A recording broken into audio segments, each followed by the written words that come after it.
Going live in 5, 4, 3, 2, 1. We are live now. Great.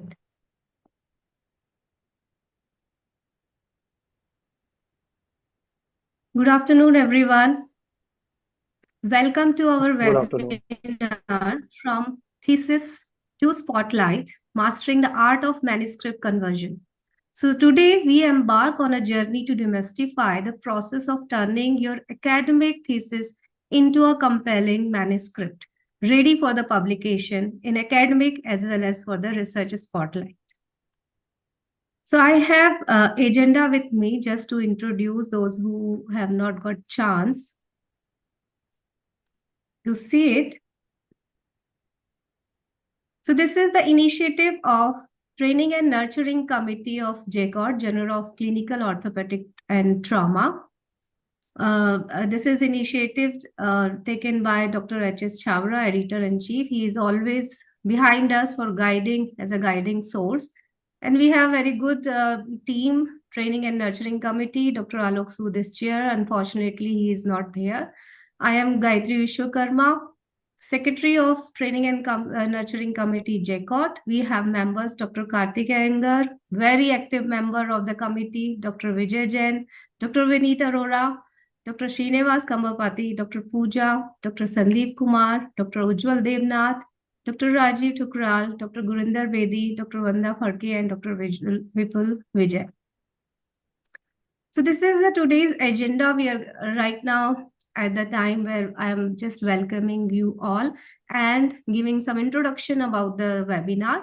So this is the flow will go like this. We will be having all session back to back, and we have kept one question answer sessions. You have to be with us at the end. You can type in between because you might forget asking your question in between the speakers. So you can write whenever the question is coming in your mind in the OrthoTV chat box. We will address it at the session of question answer session at the end, which is at 5:20. So now, today we are honored with a joint panel with a distinguished expert, as you can see, in the field of manuscript writing, orthopedics, and experienced manuscript editors. They bring together the wealth of knowledge and experience to guide us through the journey of turning, or I should say transforming, academic thesis into the publishable manuscript. So please allow me to introduce our esteemed speaker or opening batsman of today's webinar, Dr. Karthikeyan Iyengar, a distinguished author and academic expert in the manuscript.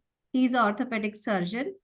With Dr. Iyengar, wealth of experience and knowledge, we are in the excellent hand as we delve into the intricacies of this critical phase of your academic journey. So Dr. Iyengar is an honorary professor at Apollo Hospital Education and Research Foundation. He is honorary senior clinical researcher at Edge Hill University, UK. He is a deputy editor of JCOT, associate editor of JOO. He has authored a number of books, has written index and peer-reviewed articles, book chapters. The most important thing which I want to highlight about him that he is on the global list of Stanford top 2 research scientists in orthopedic surgery, according to in this year 2023. He is a fellow of many societies, research mentorship committee. He heads the research committee and board members like British Indian Orthopaedic Society. Welcome you, sir. Over to you. Thank you, Gayatri. I will share my screen. Want to continue, this will stop.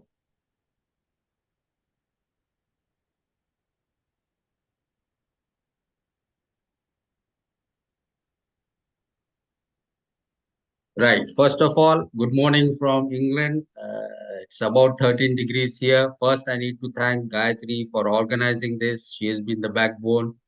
under the leadership of our EIC, Dr. Chabra. Pleasure to be here. So as Gayatri says, I'm the opening batsman, so I better play well because we need to win tomorrow in the World Cup, and if we need to go ahead. So hopefully everything goes well. My background, I come from India. You can see there, I have fond memories of Nagpur. But I've been here for last 20 years. So I have a shared experience. So I can give you my experience on what the topic is today, how to convert the thesis into a manuscript. I will give you some oversight, some tips and tricks. But believe me, I have very good team players behind me. So each will play their own part on specific topics I'm going to quote. So, following my Nagpur Masters in Orthopaedics, I came to England. I work at Southport. It's in the north of England, along above Liverpool. But what I have over the last few years is my calling or my favorite things nowadays, apart from clinical work, is academic mentorship, publication, and research scholarship. That's where I have made progress, I think, and I have to be thankful to JCOT and specifically Professor Vaishya for inviting me on the board for the last 5 years. These are my disclosures. I am on the editorial board of all this, so I thank them for supporting me. So the key ingredient that we need to discuss today is what's the thesis and what's a manuscript. There are crucial differences, and therefore this is a key slide. This is what I'm going to lay out for you. Remember, any academic pursuit you undertake, either in the form of a thesis for your master's or a dissertation for your postdoctoral thesis, it demonstrates a wide spectrum of knowledge. And key component is that it is responsible for disseminating research and also for your academic degree. However, there are crucial differences between a thesis and a manuscript. A thesis has to abide by the academic guidelines that you are doing your master's for. It has got a significantly detailed work. It experts you into the topic that you are researching. It involves a comprehensive coverage of topic, and the methodology is significantly detailed. On the other hand, if you want to convert a thesis into manuscript, remember, thesis you can't publish. It's a big document. It's a detailed document. But for a manuscript, academic publishing, you need to conscribe to the journalist standards. Therefore, it's key that you convert thesis into a manuscript in a format that you are required for an author's guidelines or a journal guidelines. It's focused, compact, comprehensive. Maybe sometimes it describes a part of your thesis or converts that into original article. Remember, there are restrictions of number of words, number of paragraph, number of figures, number of tables. So you need to develop that art of converting a thesis into manuscript. I will showcase some tips for that. The subsequent speakers are going to give you more detailed knowledge of the topics I will highlight. But the key component is that you do need to constrive to the manuscript guidelines. But the crucial question, why? So this is the key question that you need to know. Okay, you have done your thesis. Why do you need to convert that into a manuscript? Because once we understand this concept, you will understand and you can help to write a manuscript. So I would suggest this is the key slide of my presentation. So whether you consider research in the form of a thesis for your master's or in the form of a dissertation for your postdoctoral, it achieves its significance or importance only when it is published. Why? Because it is essential to convert and disseminate research for these 3 to 4 key components. I'll come to that in a minute. So your academic research, your research which you have conducted over a period of 2 years, 3 years, has to be disseminated. So therefore, it can help in multiple ways. First, most foremost is patient care. Remember, evidence-based medicine is the fundamental pillar for delivering quality care. We all do it for our patients. So if you have done some research, some new innovation, or something that you have followed it for a period, publish it because it becomes disseminated to the world. It helps improve patient care. And not only that, in England, it's a part, research, publication is a part of our GMC framework. We need to show evidence every year if possible in our appraisal that you are undertaking research, disseminating research, helping patient care, and improving patient care. It also improves your confidence in treating patients. The more knowledge you generate, more reading you undertake, you improve in confidence in treating patients. Number two, academic publications are a fundamental basis on which you can provide evidence in all your professional academic associations, progress, whatever you can say. They have helped me in achieving all of these. I'm sure they will help you all this. So therefore, it is important that you do that. In the Indian context, the NMC, National Medical Commission, has in fact changed its guidelines in 2012. It is not only important that you publish for appointment, it's also important for you to get promoted in your academic. Now, the guideline for uh, being appointed depends, promotion depends on your length of service, also whether you have published. So you need to do that, and therefore thesis, converting thesis, if you have done masters or a dissertation, you should try to convert them into publication. For me, over the last few years, my H index, my citations, my publications has helped me put on a global map. I'm able to connect better. I'm able to communicate well better. I'm able to collaborate. Therefore, that has improved my scholarly H index, citation factor, and that has helped me in applying for positions. So therefore, it is important that you convert and then you have high citations if you do a higher work. Significantly, it has helped me to develop person. What do I mean by that? I have few interest in specific types of clinical science and non-clinical articles. There, where I have developed a niche, I can talk about it quite a bit. I've developed an expertise. I'm able to help others. More importantly, I've been able to collaborate globally. In fact, during COVID, this has helped because we are able to communicate well with better. It helps your skills, not only clinical skills, it helps with your digital skills, communication skills, team working, leadership. So believe me, converting or taking the trouble of converting a thesis into manuscript, you can develop in a 360-degree holistic way. But I will give you my experience. In my lifetime, I have undertaken two theses. One from a master's in Nagpur, which was on tuberculosis arthritis of hip, but I did not convert it into a publication. Why? Because I didn't have the skills. However, when I came to England, I did my MCH in orthopedics. This was at University of Liverpool. My supervisor was great. He had already published that. So when I did my MCH in 2002, he said, Karthik, you need to convert this into publication. So I took it on board. I didn't have much skills at that time. He guided me. So this was my first original article from the thesis I published back in 2005. This is my first PubMed article, and I have built on that. The next year, I published a review article on this thesis. Next, I published one for the orthopedic residents. These are all index journals. And more importantly, a couple of years back, we had a special issue in JCOT. So I put a functional imaging on the thesis on the topic I've learned. So I've continued to progress.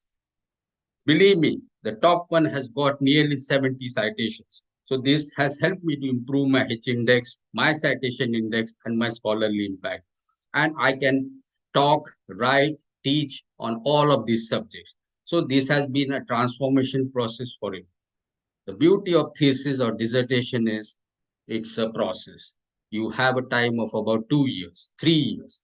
So my idea of telling you this is when you start writing your thesis, when you do your gap analysis, when you choose your topic, start thinking, converting them step by step during this process into multiple articles. For example, when you're writing your introduction for your thesis, make sure that you make a short review, short report, submit that while you are doing that. If it's a clinical study, the next step is you're collecting data on patients, aren't you? So if you're looking at something interesting of a case that you have looked into, convert that into a case report. If you have more than 3 patients, that becomes a case series.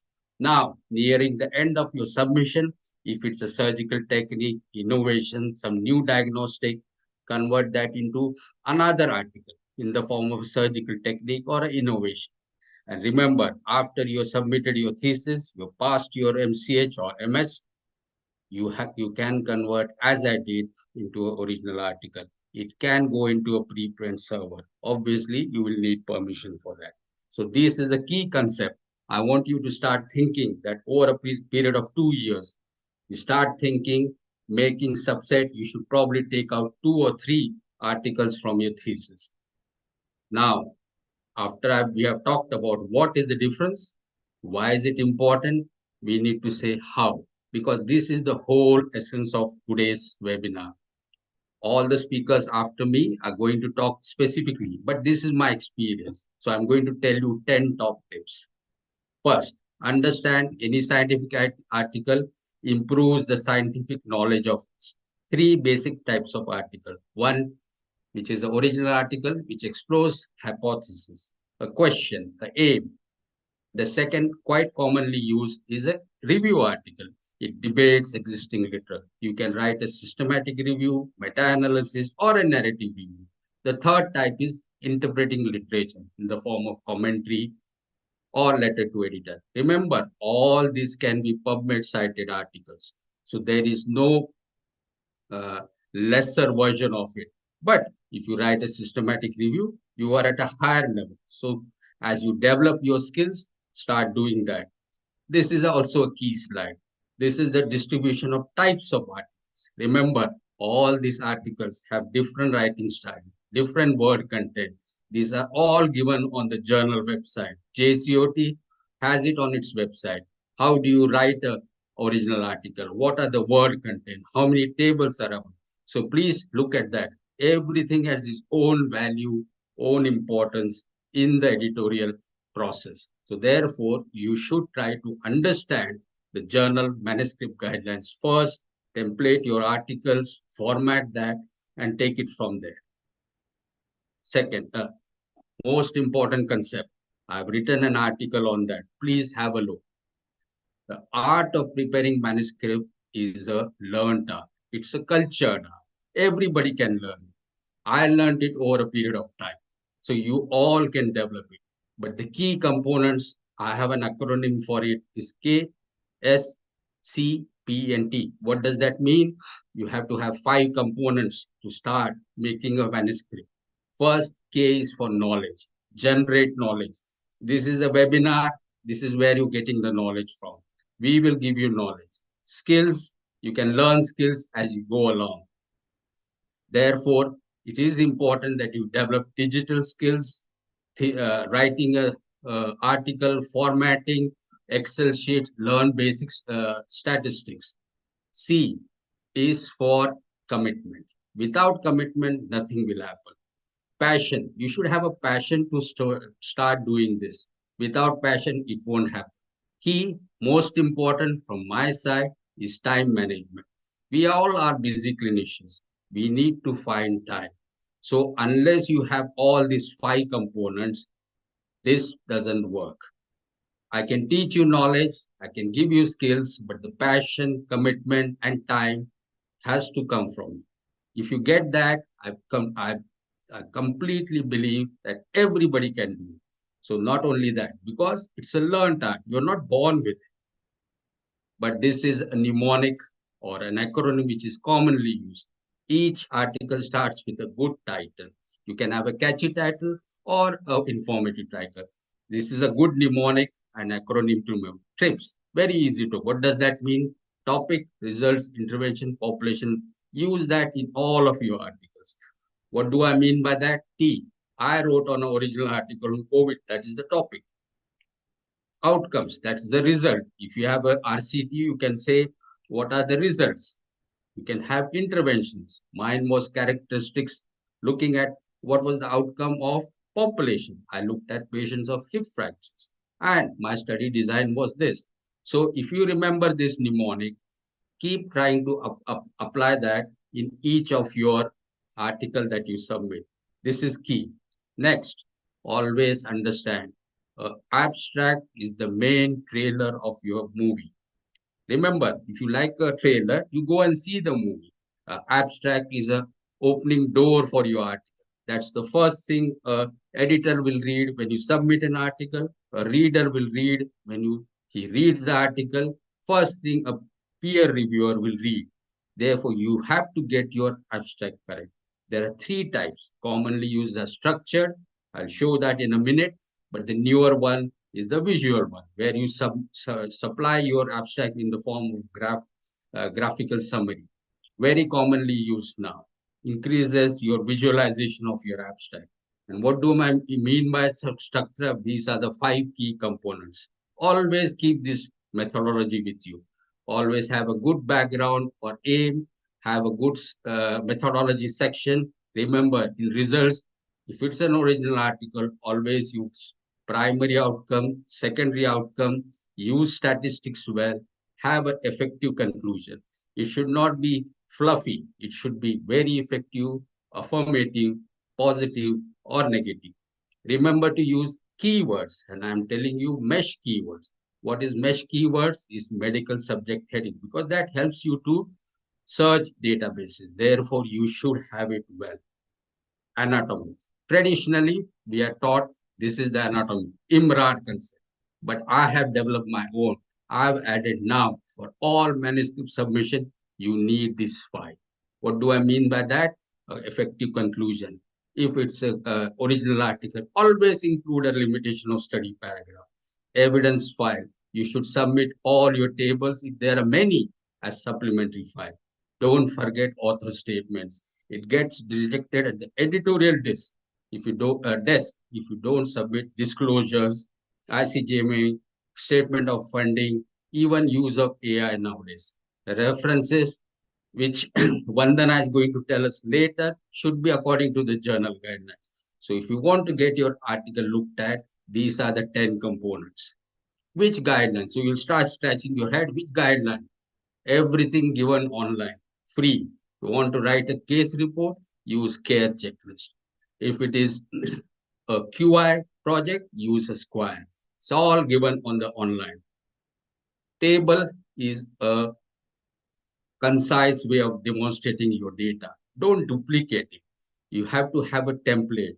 My top 10 tips are always have a caption at the top. It should be clear. It should not duplicate your test. It should have abbreviations in the end. What I mean by all this is an article which I published long time ago. But see, I've given a good caption. I've put abbreviations at the bottom so that people understand it. It should be easy to understand. Another example, this has got a lot of indices. Therefore, you have a good caption at the top. Explain what do you mean by your abbreviation, and then you are ready to go. Figure is a graphical, visual. It should be pleasing. It should be easily understandable. My 10 tips are always anonymize if you are using patients. Always take consent. Always have a good caption. There should be a sequence. Use your markers. Make schematics. Make it understandable so that a person who is reading it finds it very pleasing. What do I mean that? This is an article which was published in JCOT a couple of years back. It's something innovative, which is present in all of us. But how do you describe anatomical structure on the medial side of the knee? My co-author, Butchu, he's a fantastic schematic man. So this is a schematic to describe the structure. However, more importantly, you need to explain it better. It should be self-addressing. It should be self-explaining what are the structures being said. So if you're using MRI scan, make arrows, but always remember, put a good legend at the bottom, put a good caption, so it makes you understand a figure better. Finally, don't forget about publishing models. The classical ones nowadays is hybrid. But if you are submitting an article to a journal, make sure you're not submitting it to a open access or a predatory journal, because you need to pay to get it published. So before you publish, check that it's the publishing models is what you like and what you would go for, and then take it from there. Various articles written on open access publishing. Please have a look. Finally, these are my 10 key steps. When you want to convert a thesis into manuscript, check the guidelines. Key, get organized, get documents in place. Always stick to a timeline. Know which type of subtype you are going to submit. Use strips as a mnemonic. Always have a good abstract. It's like a trailer to a movie. I told you about the anatomy of the article. Imran is not enough. Always check your grammar, language, first and common cause of rejection at the desk. Know how to navigate a manuscript central, because you need to upload the domain. If it comes back for revision, revise. Don't get upset. Work on it, and that will work in favor. In summary, it's crucial to disseminate academic publishing and manuscript formation. Therefore, it is important that you convert your thesis into a manuscript. Therefore, you should choose a good topic, have a good supervisor, one you can connect to, one who has published before. If not, ask peers. The best thing is, if you don't know something, ask people. Present them at national, international conference. It improves your confidence. Therefore, after that, you will get a spectrum of publication. You can have original articles, review articles, commentaries, etc. So have a spectrum of articles. It will improve your production number, your H index, citation, and your impact. And hope for the best. Thank you. Thank you, Dr. Iyengar, for summarizing the whole webinar in 20 minutes. Like, we are going to have the detailed things, but it's wonderful to know that why converting thesis, academic thesis into the publishable manuscript is important. Very important topic. Thank you so much. Now it's an honor to introduce our next speaker, Dr. Bhavuk Garg.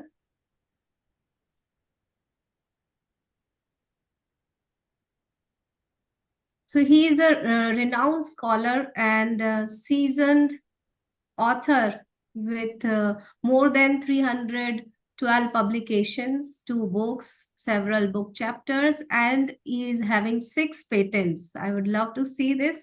Maybe it's in the AI. If it is, then it will be of my use. Like, I can see his interest, the complex spine deformities, degenerative spine infections, robotics and MIS, artificial intelligence. He has many contributions, as you can see on the screen.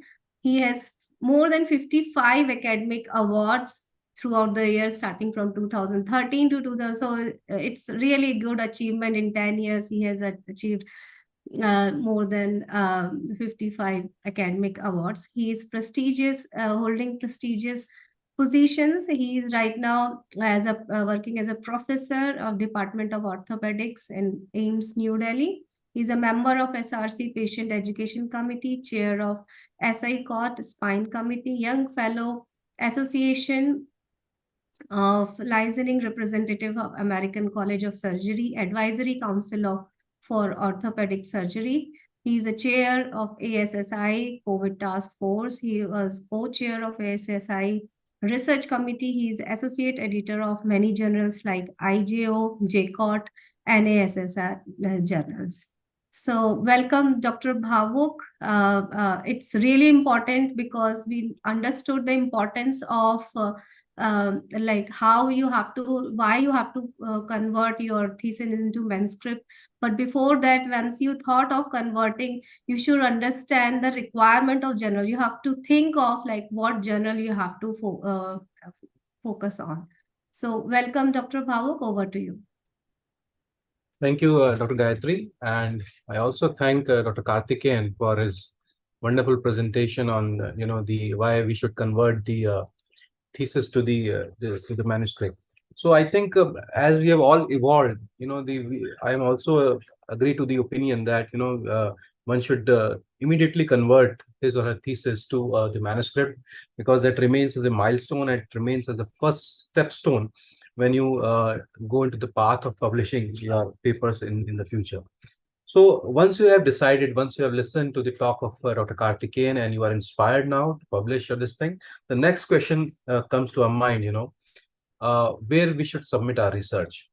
And this is very important because as the postgraduate, we have just entered into the era of, we have just started reading these, the medical journals, and we are actually not aware that which journal is the ideal for submitting our research. And if we look at the various options, the options in today's world, they are endless. So there used to be time, say 20 years back, where we can where we could the enumerate these journals on our fingertips. But now, as we talk of now, we have around 40,000 journals across various publishers and disciplines. The directory of open access journals itself lists the more than 16,000 journals. The Science Citation Index, it gives you 9,1200 plus journals. So that shows that how many journals are there available. And you would have seen there's some articles of Dr. Karthikeyan, they were published in skeletal radiology, they were in some in gerontology. So your area of a person's research actually overlaps into so many areas that now it is possible to find journals in each era, and in fact each the part of the field we are working upon. So the options, they are actually endless, but the dilemma remains that we can only submit to one journal at a time. So this is again very important point to remember, that we should not submit a single paper to multiple journals at the same time. As per by ethics and as per the COPE guidelines, we can only submit to one journal at a time. So this is very, very important, because this is crucial, because your time is precious, because once you've submitted to one journal, obviously it takes time. When it takes time to assigning the to your journal to the reviewers, and then getting their the responses, then sending back to you, then so again resubmitting your response, and then again getting it reevaluated. So this is a lengthy process, and we talk about the average time. Usually it takes 3 to 4 months for a particular journal. So you can submit only one journal at a time, and your first shot should be your best shot, because that is very, very important. So you have to find a journal which is right for your research and which has got the best chances of acceptance. So this is the actually the crux of my talk, that how you should find a journal which is right for your research and which has also got the best chance of acceptance for your manuscript. The best chance of acceptance remains the most important point. If we talk about as a postgraduate, you are looking forward to your career, you are looking forward to your reputation. So obviously in your mind it remains this thing that the impact factor may not matter for a postgraduate. The most important is that it should be published in a PubMed index journal. So that is, you have to submit it to a journal which has got the best chance of acceptance, and it should be done at a fast pace. So think, what is important for you. So as a postgraduate, I told you that the speed is the chances of getting accepted is more important rather than the impact factor or the other journal metrics. For a seasoned researcher who has got multiple, for Dr. Karthikeyan, it is more important to have publishing in a good impact factor journal. So and also, for some authors, the journals network, in which society is a member. Suppose somebody wants to rise in a particular society, or and the editorial board members, so then it becomes important for him to submit those journals which are associated with that particular society, or with the the editorial board, with the publishers which particular journal. So again, the perspective depends upon your aim, what is your actually the final reason for publishing for a particular manuscript. Now, where should I find the journals list? The options are like, when we were postgraduates, we used to go to library, and we used to, search the shelves of the library and to look for the journals in that particular field. Nowadays, we have websites. We can go through the websites of the various journals, various publishers like Elsevier, Springer, you can go to the websites and you can look, what are the journals which they usually publish. You can go to the PubMed, you can, type your topic of your manuscript, and then you can see what all journals they have published on the similar topic. You can ask your friends and your seniors who have helped you as a guide, as a co-guide, and as when you are doing your thesis or your preparing your manuscript, whosoever has helped you, they can also guide you to find the particular journal for your research. The most important thing is like the journals which you have read or used in preparing your manuscript. They are the best journals to publish your research, which I have found in my practice, because they've already published on that topic. So, your research is actually more important for these journals to publish in that area. And again, your own manuscripts reference list, you go through the reference list of your manuscript, and they are the immediate source of your potential target journal. So this one should always keep in their mind, which journals. So you can just go through your own manuscript and you can look at the potential target journals. Now, once you have selected the journal, now how do you have to proceed? So again, you have to go through the aim and scope of that particular journal. You have to look at the aim and scope. And what is aim and scope? The aim and scope is actually the description of the type of the content which is published by that particular journal. And it often includes the information on the peer review process and the open access options for the journal. So suppose if we take the example of the JCOT, the Journal of Clinical Orthopedics and Trauma, which is an official publication of Delhi Orthopedic Journal. So this is the aims and scope which has taken from its website. So if you look at this thing, the pertinent things to note, that is an official publication of Delhi Orthopedic Association. So if some person is in Delhi Orthopedic Association and who wants to be in its editorial board, so there may be requirement that the members must have published in the JCOT. So again, this becomes important for a person who wants to secure a position in the Journal of Clinical Orthopedics and Trauma. So the JCOT publishes the latest clinical and basic research. So again, this journal is not only about the clinical research, it also takes upon the papers which are related to the basic research. It is value to both the general orthopedic practitioners and specialists. So again, this is a broader orthopedic area, and it may not be limited to the specialists. But again, it creates sort of red flag. The red flag is that the chances of getting a paper published may not be high, because if it is a broad, if the journals, the content is broad based, then obviously they are looking at which is more favorable to their more the type of audiences. So again, it may not be suitable for a very core subject areas. So again, one has to be very careful. So it publishes the following type of articles: the original articles, it publishes review articles, original research articles, even the opinions and the regular columns, symposia. So again, the symposia is a very, very important thing. So sometimes these journals, the many journals, they develop symposia which are devoted to a single topic, and it is covering actually the various aspects related to that particular topic. So if so when you are preparing your manuscript, just look at the call of the papers. These journals, they send the call of the papers at their website, so you can go through them, and if some particular journal has sent the call of papers related to your manuscript, then your chances of getting acceptance in that particular journal is very much, because that particular issue of that journal is focused on that particular area. So then chances of your manuscript getting accepted is very much high in that particular journal. And this also publishes videos and the article emphasizing the new clinical science and the art of the patient examination. So again, you have to see, if you are preparing case reports is again very common for the postgraduates to start writing with. And one should be very careful. And most of the journals nowadays, they are not accepting the case reports unless this is of a huge the medical importance to the community. Because nowadays these case reports, they are just they are not accepting only on the basis of the rarity of the disease. They are also accepting they also evaluate these articles based upon any new the insight or any new the medical information or the treatment modality which you have come across. So this is not, usually we are just the reinventing the wheels in most of these case reports. So they have stopped publishing many of these the journals. They have stopped publishing these case reports unless it is an extraordinary case report. So they are inviting the contribution from anywhere in the world. So again, you have to look at some journals because they publish only from particular area. and it should be written in English. So again, this is very important because there are some journals, like the Acta Orthopaedica and all those things. So sometimes they are published for only for the particular, the journal, the Turkish and all those things. So again, you have the German journals, they accept only in German language. So these things, they should be carefully looked at.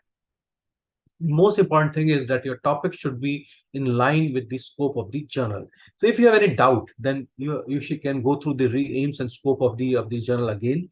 You can read some of the abstracts or the articles of which have already been published in that particular journal, which will also give you an idea that your manuscript is suitable for that journal or not. And if still you are not able to clear your doubts, you can just simply email to the editor of that particular journal, and you can ask I'm going to submit this article, and you can send this the abstract, the topic, and you can ask him whether it is suitable for me to submit in your journal or not. And most of the times, as per my experience, you will get a reply whether it is suitable or not. The author guidelines, again, this is very, very important and part of your manuscript. Every journal has got its author guidelines, and you have to go through these. They are freely available on all journals' website. The number of the words, the figures, tables, what should be the format of your manuscript, everything is there, and your manuscript should be written according to that. So most of the postgraduates, what they do, they first prepare the manuscript and then they look for the journal. It should be opposite. You have to find a journal, you have to see its other guidelines, and then you have to prepare the manuscript according to that. So this is very, very important part, and this should always be followed whenever you are preparing your manuscript. You have to consider, whenever you're going to submit it, you have to consider the average period of waiting. And we must remember that the optimum time limit for rejection is 4 to 6 weeks. With your prior, the feedbacks from your seniors, the colleagues, you can ask for, what is the average time of rejection or the acceptance for that particular journal. You can get an idea at how much is the acceptance or the rejection period of that particular journal.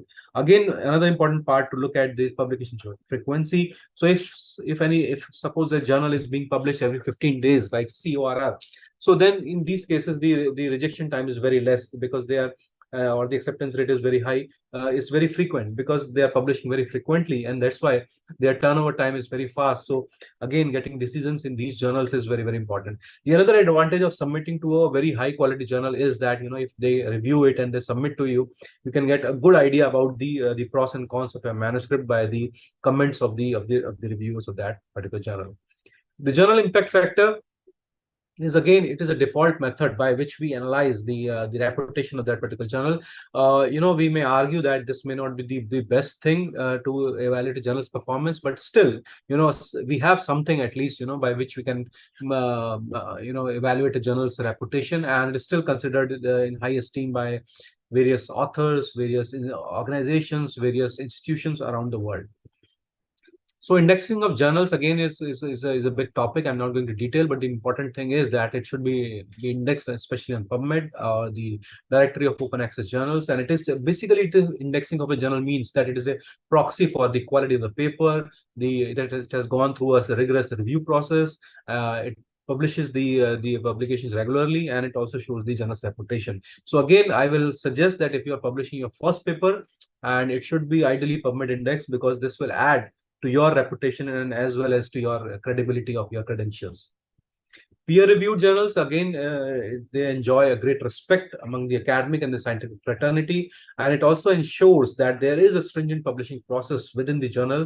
And some journals, even after a stringent review process by the peers, the editor still has the right to choose or reject these articles. So again, the acceptance rate, if you can go through the website of many journals, you will not find that, but some journals, they do publish the acceptance rate. And if you have an idea about the acceptance rate, this will also help you in selecting that particular journal for your research. Again, it is also important that you should be sure about the reach of your article to the audience, and you should be very careful whether the journal has got online presence or not, or it is just an offline article, because obviously if a journal is online, that its presence is more wide and its reach is more wide, and whether the journal is available on the social media or not. So that will ensure that your article reaches to a wide, the variety of the audiences. So if you have to also look at the interest of the journal editor. You can look for the editorials and the special issues which that particular journal has published in recent past, especially in last 1 or 2 years since the editor has joined. So this will show you the area of interest of that particular the editor. You can look at the recently published articles, and this will also give you an idea whether the your manuscript matches with the line of the scope of that particular journal or not.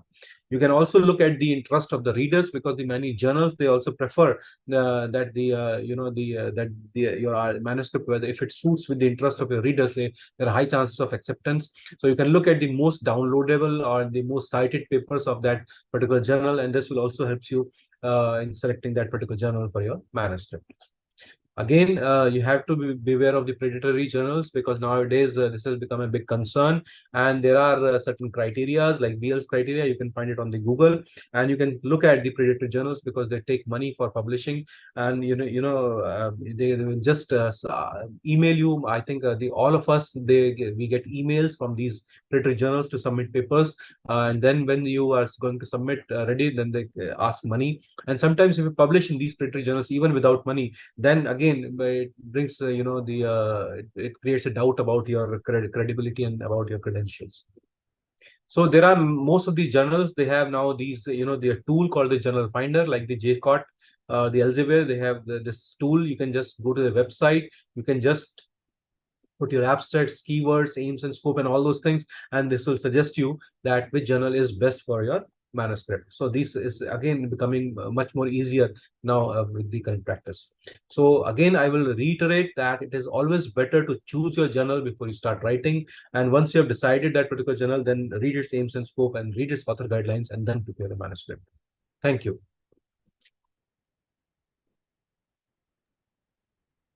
Thank you, Dr. Bhavuk, for wonderful presentation. That it's really good to know, and you have elaborated that first you have to start thinking about what journal you have to focus, and accordingly you have to prepare your manuscript. That is really important. Now, I request all the participants, if you have any query, you can still write to the OrthoTV chat box. From there, we are going to have all the questions at the last question answer session. Now, our next speaker is not joined us yet. Dr. Raji Mahajan is not joined. So we will see, we'll take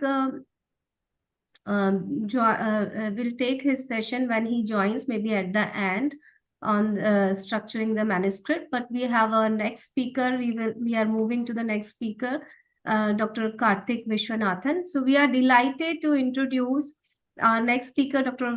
Karthik Vishwanathan, a respected authority in the field of manuscript writing and orthopedic surgeon. Dr. Vishwanathan insight and guidance promise us. Can I share my screen, sir? If you can stop sharing, because I have the introductory slide. I want to show that. Okay, sure. I'm so sorry about this. Okay, yeah.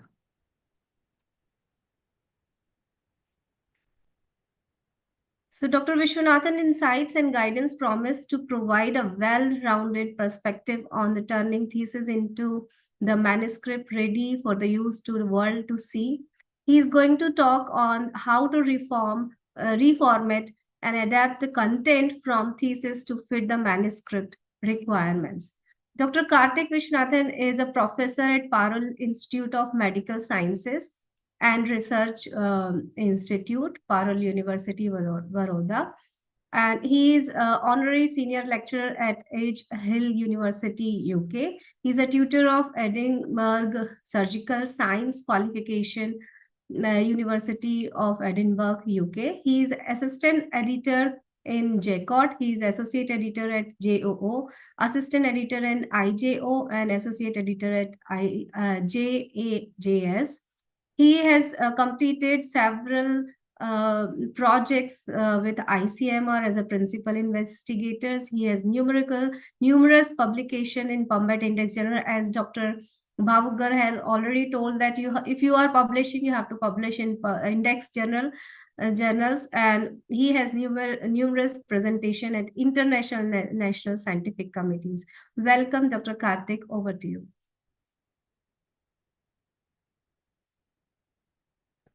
So Thank you you, are madam. muted. I'll just share my screen.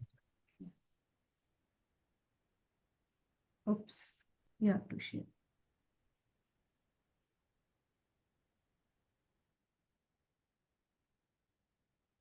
Am I audible? Okay, great. So a big thanks to, I'm grateful to JCOT for giving me an opportunity to share my experience with friends and colleagues. So I'm going to talk about how you convert, the basic steps that are involved in converting a thesis to a PubMed indexed, that is the level we are pitching at, for a publication.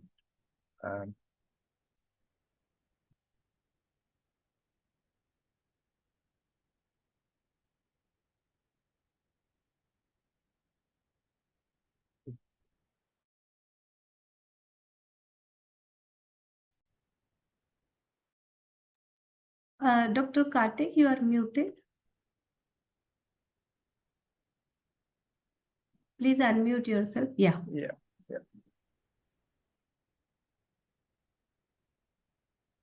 So that it has got magnified, sorry.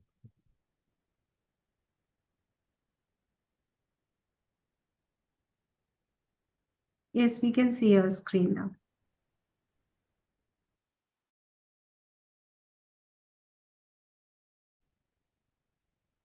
So the basic differences when we write a thesis, there is no set word limit in most of the universities, and it would be very long depending on whether you're doing a PhD or a master's, right? So roughly the master's would be about 5,000 words, but when you come to a research paper or original research paper, the word limit is approximately 2,500. So better to keep it around that. Most of the journals are around in that range. Some go for 3,000, but by and large, if you're doing 2,500, you're safe. When you do a thesis in an abstract, it is pretty long. That is, again, there is no set word limit. While when you're writing an abstract for a research paper, it is better to be around 200 to 250 words. And some journals insist on having a structured abstract, while some journals would want an unstructured abstract of 150 words or so. So whenever, as Dr. Bhavuk said, whenever you're submitting your paper, it is very important that you look at all the instructions to the author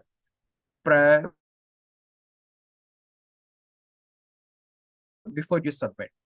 When we in a thesis, the introduction is likely to be starting with, let me give an example, like it may also include something like historical methods of treatment and everything, but most of the things are pretty well known. So you don't have to dwell with the basics of things. The word limit approximately would be about 250 words, or at least one A4 size paper page. And it has to be very, very specific, like what you want to identify, what are the gaps in the knowledge, what is missing, and what is the new. So this is the main important thing in the introduction. You're selling the paper to the editorial team. What is unique about this paper that the editor-in-chief and the editorial team are going to spend a lot of time reviewing it. So this is the key. You want to say this. Why is it unique? What gaps, what new information is being provided by your paper? Most of them have to be prospective, because if it is a retrospective study, there are going to be a lot of major bias involved, and it is very unlikely, unless it is a very rare condition or you are adding really new information. A retrospective study is very less likely to get published. At the end of the introduction, you should also state the hypothesis. In the results of a thesis, you would usually put all the results. All the results means, writing from demographics to everything. While when you're publishing it in a paper, it has to be like maximum 500 to 850 words, and it has to focus on few research questions that you're going to put in the introduction section. For in a discussion of a thesis, you'll quote the literature review, like this paper said this paper said that, and everything. While in a research paper, you're not just going to list it, you're going to say how your findings are going to are agreeing with the already published paper, or if it is disagreeing, you want to tell why is there a disagreement. Is there a difference in the patient population? Is there a difference in the intervention? Is there a difference in the post-op rehabilitation? So you should dwell more on to the causes of likely causes for disagreement with published results. So that is where the discussion is one of the key sections of it shows your academic excellence in that how you are able to compare. It's not just listing. A discussion means not just listing the literature, but saying why is it different? Why are your results different? How is your result better? Or if your results are not good as the previous published paper, you should also say why was that better? Why are your results not that good? So it has to be honest discussion on that.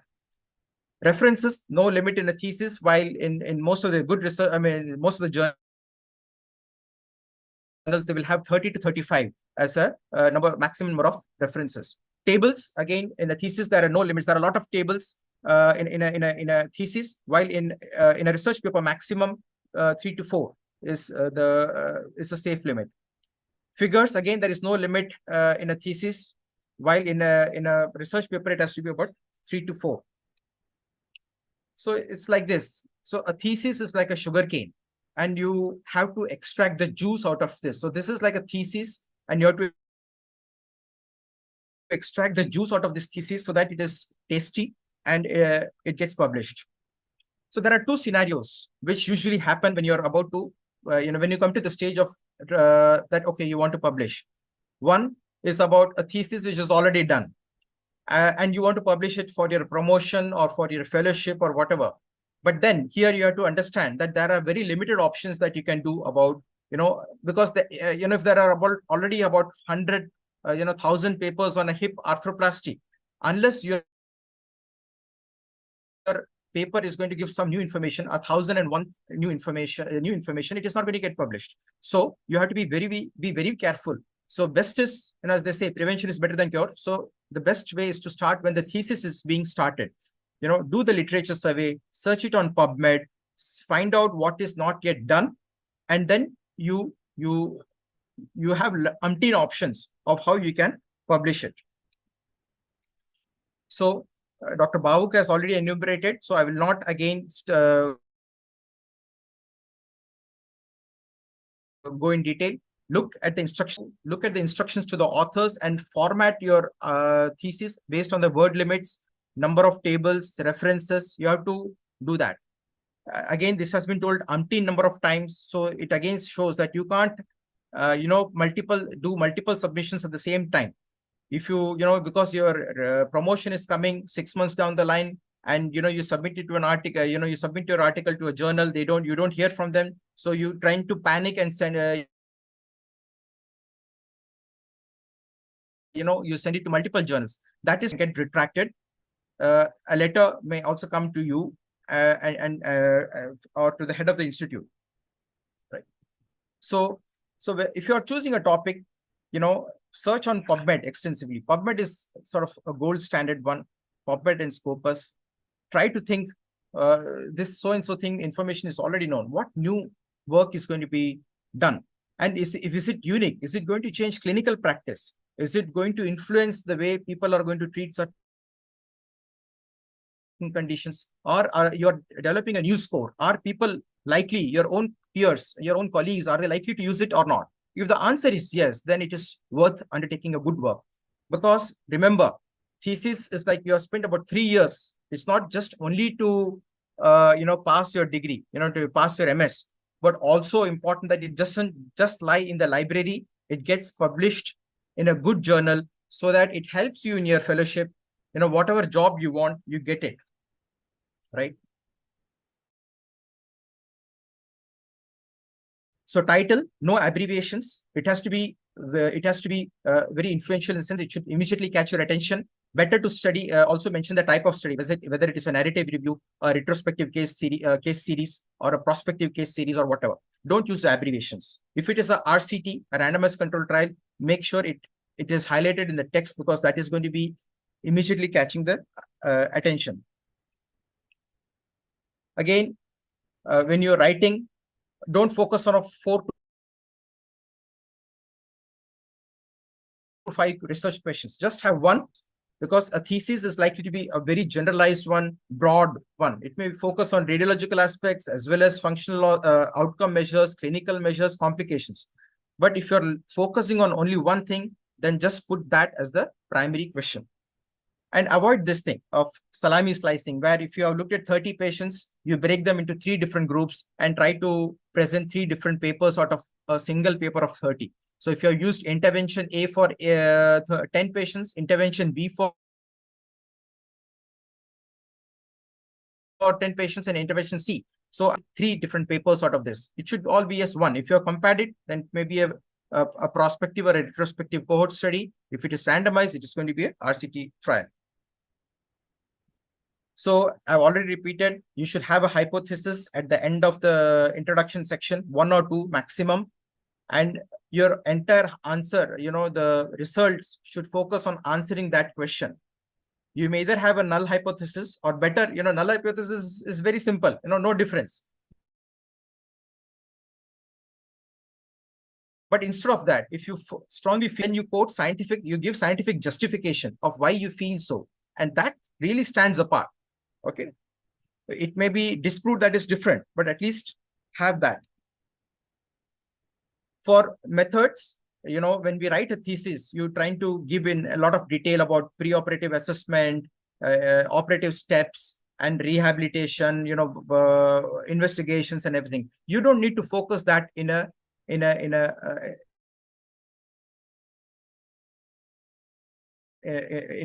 article which yours, unless you have a different rehabilitation protocol or you have a different analgesic protocol. That is the only section which you would probably go in detail. You have to use outcome measures, which are the better one is to use patient reported outcome measures, and which have to be validated. So validation, whether is it validated in your population, use those. So if you are using unvalidated outcome measures for assessing outcome, it's very, there is a high chance of rejection.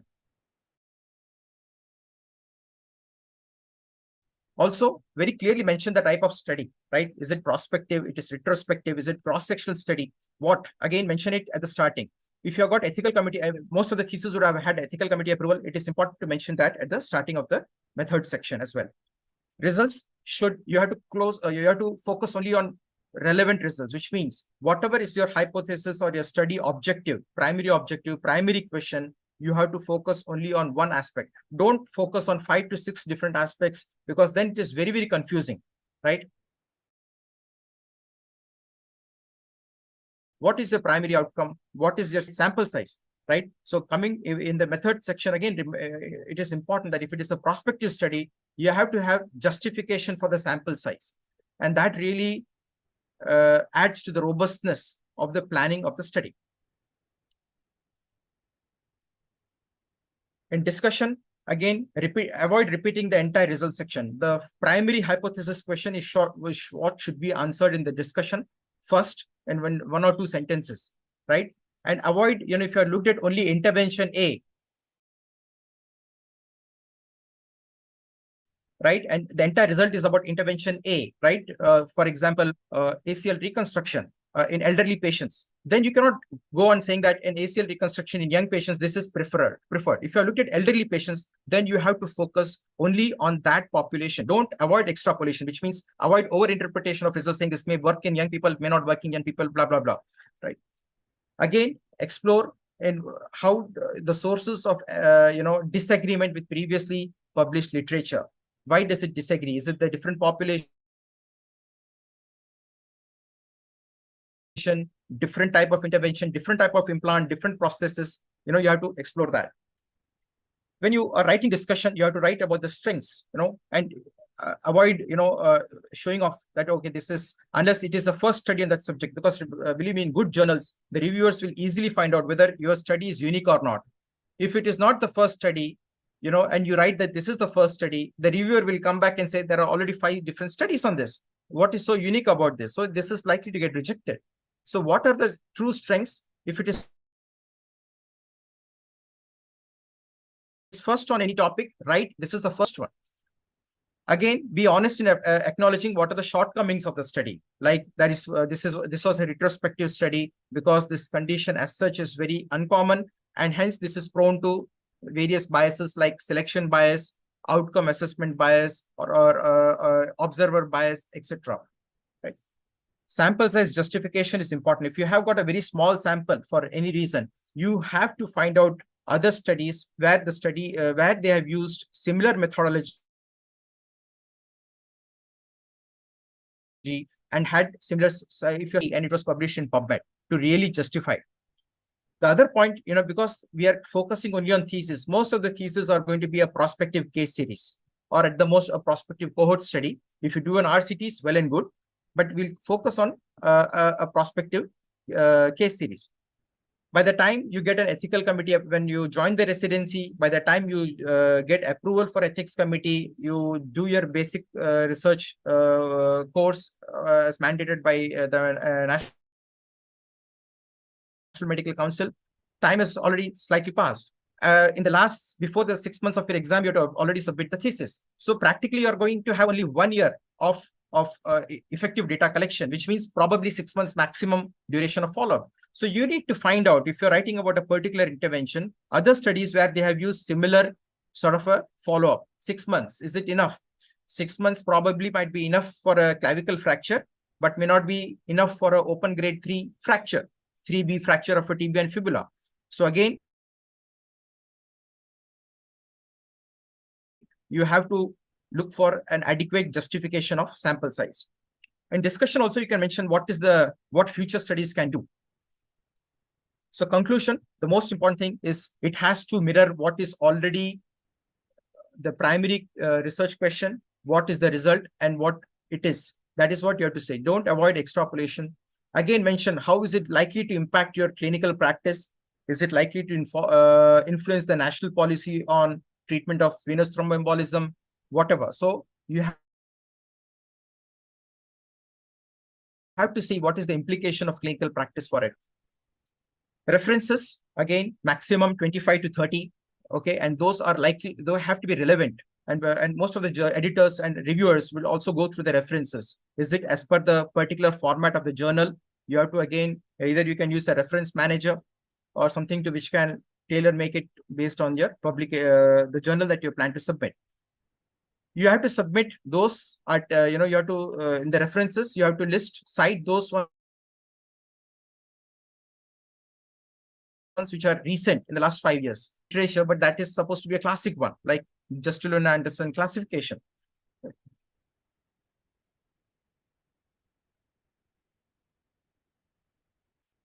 Tables and figures, avoid duplication, maximum 2 tables, 2 figures. Okay.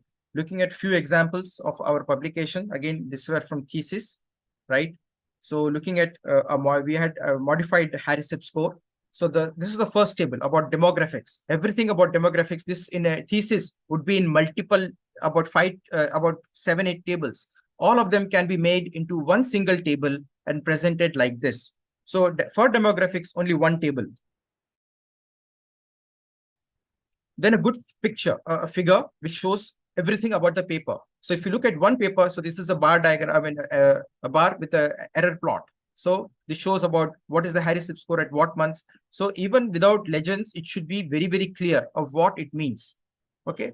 So you can see gradually the results improve over a period of time, 6 months.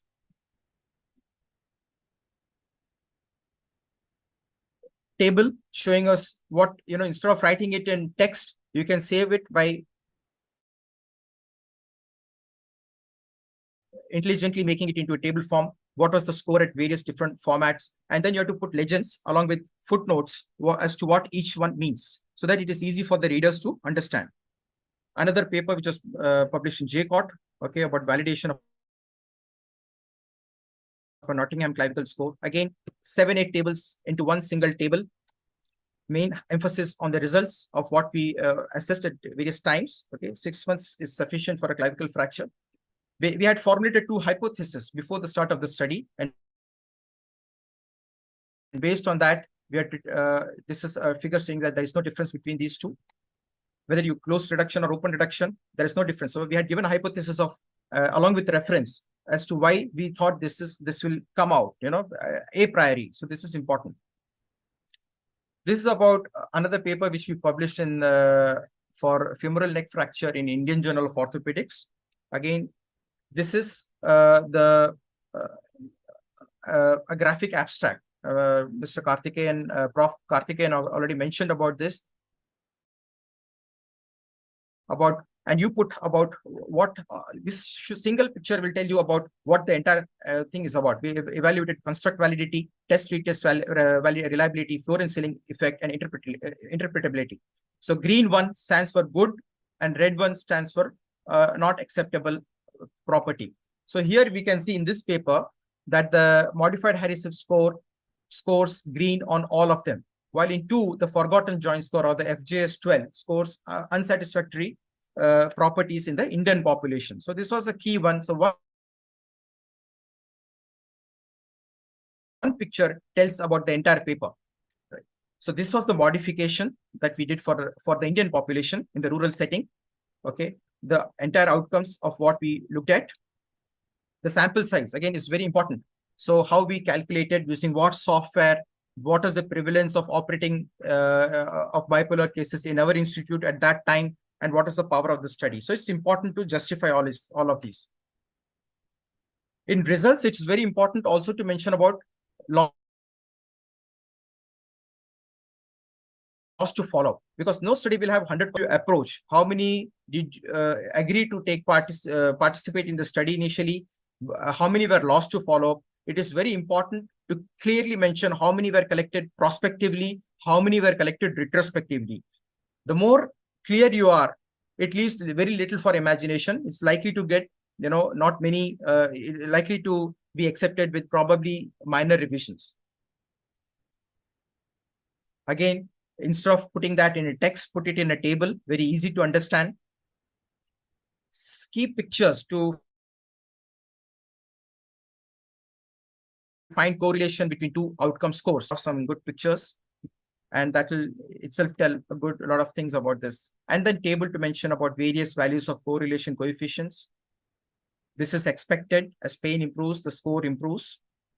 While in some cases in this study, we saw that the value decreased even when the satisfaction level improved. So this is not an expected result. So you have to give explanation as to why this happened. So whatever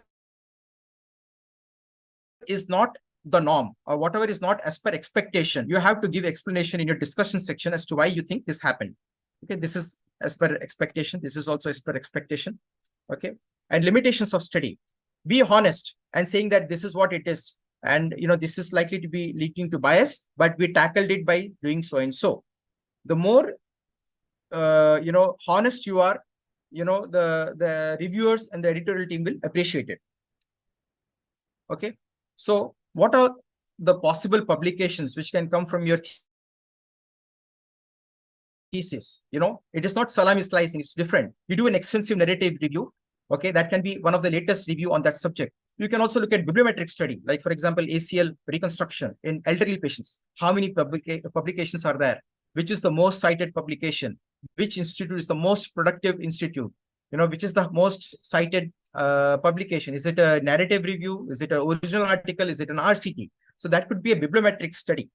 And then you can also do a systematic review and meta-analysis on that subject. For example, ACL reconstruction in young patients or elderly patients. In sports person, non-athletic persons. Is there a difference in outcome? It can be something like that. I'm just giving an example, right? After your thesis is over, you can publish the results of your thesis. Okay. So remember, success, it equates to choosing a very good topic. Spend time in choosing the right topic. Discuss with your guide, because they obviously, if they are prolific right authors, they will know what is done on that topic, what is not done on that topic. Work smartly. Don't take shortcuts, but work smartly. And again, be prepared to take rejection. That is resilience. So the first paper you send, it may get rejected. So be resilient, absorb the shock, submit it, take it positively, submit it to the next journal. Okay, and avoid research and publishing misconduct at any cost. Like avoid data falsification, data fabrication. That is this thing, that is this attraction to get your paper published. So do avoid that, because once it is in public domain, remember, it is always there on public domain. It can come back and badly bite you, and it can tarnish your image as a researcher. Avoid misconduct at any cost, right? I already told, there are a lot of things. Avoid plagiarism, avoid the thing of cut, copy, paste. There are various softwares which help you to, paraphrase things. okay, and acknowledge those who have worked in the paper. They may not have directly contributed to the paper, but if they have really contributed with data collection and everything, if they don't qualify for authorship, make sure you're acknowledging all people who have contributed to the work. But before you put their name on acknowledgement, also make sure you tell them, look, I know you have done hard work, but unfortunately, agree, only then put that name in acknowledgement. Many times they'll say, no, it doesn't, it doesn't matter. I don't want to be acknowledged. So that's fine, right? So finally, choose the right journal, go for PubMed once. It is important for academic fellowships, for even, if you have to go forward as a, contribute on a national level for ICMR projects, your research credibility is very, very important. And before you submit it, look at the recent issue of the journal of how the references are. Is it alphabetical? Is it how? Because the last thing you want to do is submit it. And then after 2 weeks, again, it comes back saying it's not as per the journal specification, reformat and send it. So you already wasted 2 weeks there. Okay. So start early, drive slowly, reach safely. Right. So there are synthetic ones also, coconut water, but there is nothing which equals the natural one. Okay. So thank you very much indeed. Thank you, Dr. Karthik, for wonderful presentation, giving us success formula. And very briefly you presented and differentiated like what they have to do. Very good presentation. We will have the question answer session at the end, so be with us. It's our pleasure to introduce our next speaker, Dr. Vineet Kumar Arora, an accomplished academician, orthopedician, prolific writer who has successfully converted numerous theses into the manuscript.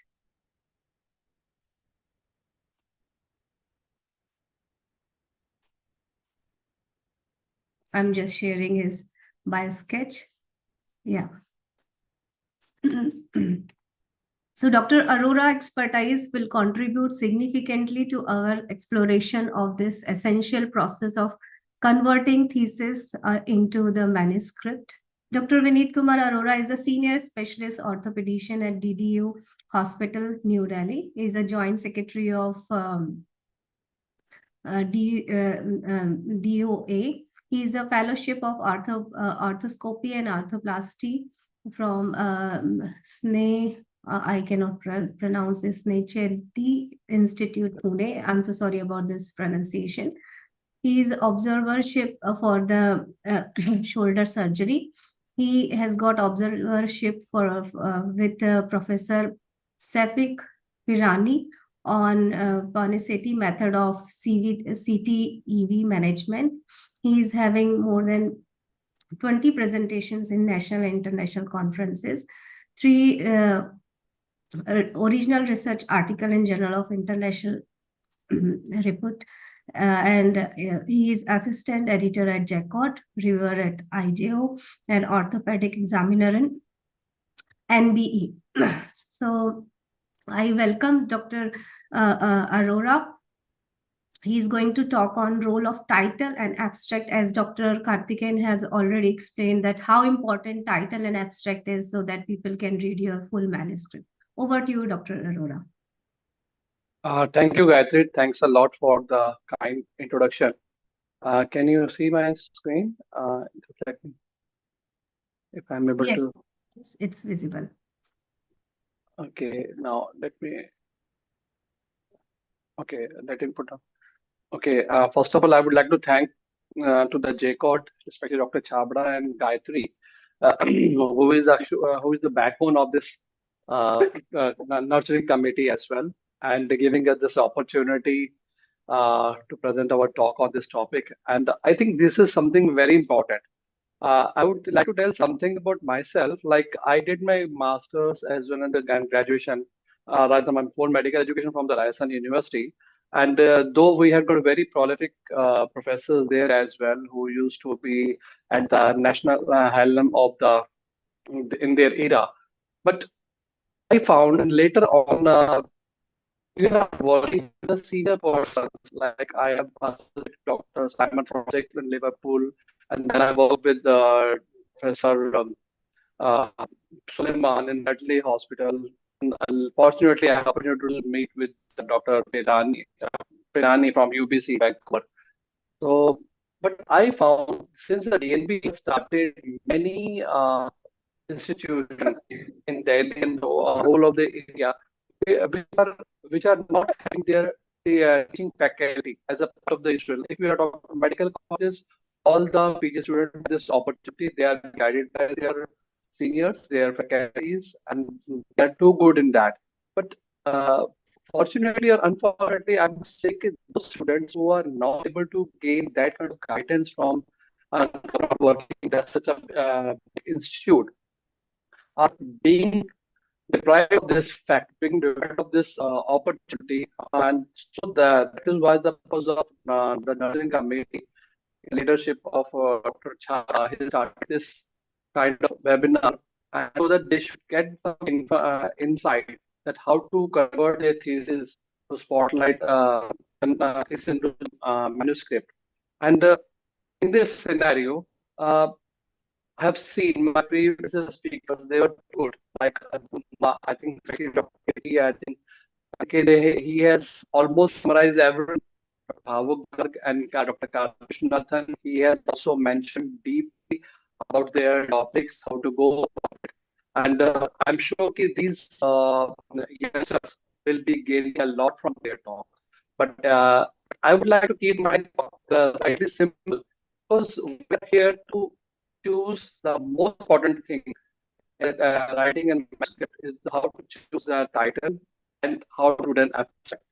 So if you are able to make a title which is impressive, which is effective, so that serves, I think, majority of our job. And I think I'll be able to elaborate all this thing in my final presentation.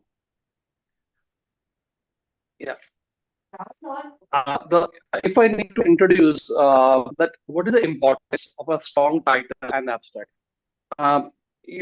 What exactly is happening when we are talking about the title? A title, if it is a strong one, and it gives a clear message to the editor and especially to the readers also.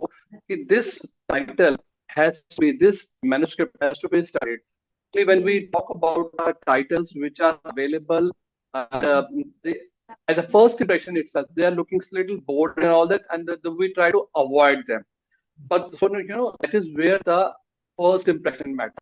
And as it's an old saying, sometimes it's the first impression is the last impression. But I'm sure everyone has the opportunity to improve them also. So, but that impression coming from the title as well as from the abstract. You have got the 10 articles, as Dr. Bhavugar mentioned, there are so many journals, so many articles, and if a reader wants to read them, he will not be able to do just anything, and he might be missing a good one. So that is the role of strong title and the abstract, which can facilitate the reader come into the particular journal and to go through that manuscript which is available to them. So that was the role of the. So if I see the objective, like what is the role of title and abstract is attracting readers as well as the analyzer. And second part, my talk will be what are the various tips for creating concise and impressive title and abstract. So let us discuss it one by one. Writing an effective title and abstract for a journal article is crucial for, I mentioned, attract readers and conveying your main message. When we're talking about title, it is that if your title is in a way where it is giving us the clear picture, it is giving you as a message. Okay, this let us take an example. Person who is interested in reading a title relating to something from an article, he might be able to read he might be able to read those articles which relate to the trauma. And if your title is significantly clear, it is giving you the clear message. it will attract those readers who are going to read about that. And the first element that has the potential reader encounter when they search or for the browse. There are two things. One is like somebody is searching, okay, I need to search for some particular topic, not for the research purpose. I want to see what was the study he has conducted, what was the math he has done, how should I go about it. So then these are the first element which gives an idea when you are opening on the browse, when you are opening on the browsing, browsing the articles, you will be finding there are multiple articles on the same level, but the one with having effective title as well as abstract could be a good option for the person who has done it. And when we are mentioning about this, like this is one of the initial time article which was written by one of my student in his initial days, because then they were just learning. And if you don't get scared by keeping all these articles ready for the publication, as my predecessor speaker already said, keep on trying. You should be resilient. If it gets, if it's not been accepted in the first time, it may be not the last one. You can always ask about the feedback from the editor, from the board, from your peers, so that they can give an idea of what was wrong with that. And you can always inculcate those things, and which can ultimately give you a chance, an opportunity to perform well and get your articles published in other uh, other index journals as well. And what was the role when we were talking about? Basically serve as a summary of your research purposes, methods, result, and implication. Like when you're talking about these two things, it is giving an idea what is going to be there in that particular topic, and it is summarizing everything which is written in that particular topic and which is going to pick up by the readers. And that is why you can always look for your citations. You can see majority of my publications which I would like to see, they should be of that high standard in that. And moreover, it should be very accurate, informative, and engaging, and highlight your originality and relevance to the field. So I'm talking about some research original article where it is not giving in the originality or my relevance. The title can be vague. Title cannot be something which is having the thing not giving a clear idea. It is not able to make up the point which is required in your presentation. If your thesis is working on some kind of trauma where you have tried to fix it, these messages should be very clear. The title should have the highlighting those things, and it should be relevant to that particular field. What are the various tips for writing a compelling title? So, like if I say this title, it should be a comparative analysis outcome of treatment of fractured neck of femur with 9.5 mm sliding hip screw and plate with additional derotation screw versus to the parallel caloric hip screw. If we see this article is giving a very clear message. Clarity is essential for communicating your main message to the readers and the capturing the essence of your topic. तो मतलब कुछ आ नहीं रहा है, लोग सुन रहे हैं And बस में। it should be specific. 2-4 question हम बना लेंगे और फिर कर देंगे। It should be specific also, and it includes the definitive and descriptive language that summarizes the scope of your project, and as well as the relevant keywords that matches the search term for your audience. Why it is important? Because when somebody is searching, it is putting those keywords to use those searches, and so that if your work is already published, it should be easily available. It should be easily recoverable on the website. And moreover, this title should be conciseness, and it should avoid any vague or general terms or any acronyms, any abbreviation which is not being known to everyone. That like it is known, suddenly, suppose we are mentioning the RIGHT, right, or somebody is writing RT, so maybe that is still acceptable. But if you're writing some kind of abbreviation which is only known to the few persons, or which is maybe popular in your own institution, may not be acceptable. Suppose we are talking about fractured neck of femur, ideally it should be that you should be writing about the fractured neck of femur as a whole, rather than writing a NOF. It might create some kind of confusion, especially in those persons who are not well versed with this abbreviation, and those who are traditionally, some people are not liking these kind of words. The symbols, of course, and unless they're widely recognized by the relevant authority. And three, like we have to make the people engross, we have to utilize the active verbs to emphasize your action and the contribution to engross the reader. The reader should be able to understand what is written in the title, and I should be able to make up the things. And this article, this particular topic, is going to give me the information which is required by me. Sorry. And now let's come back to the abstract. And what is an abstract? I think the Dr. Karthikeyan has discussed many things about the abstract as well. And first of all, it should be well known to know abstract is defined as a significant paragraph which helps us to decide whether the article is worth reading. You know, this is the thing which gives an idea. If I have a 10 manuscript line in front of me, definitely I won't be able to getting into details of each and every whole paper. I will be just reading the abstract, and then we are making a decision. And if you just see, whenever you are applying for the various conferences, then the scientific community there as well, they want to request for an abstract so that they should be able to get some fair idea about your scientific work and what you're going to present for them. So abstract should be so that the person should have the clear idea whether the article is fitting or not.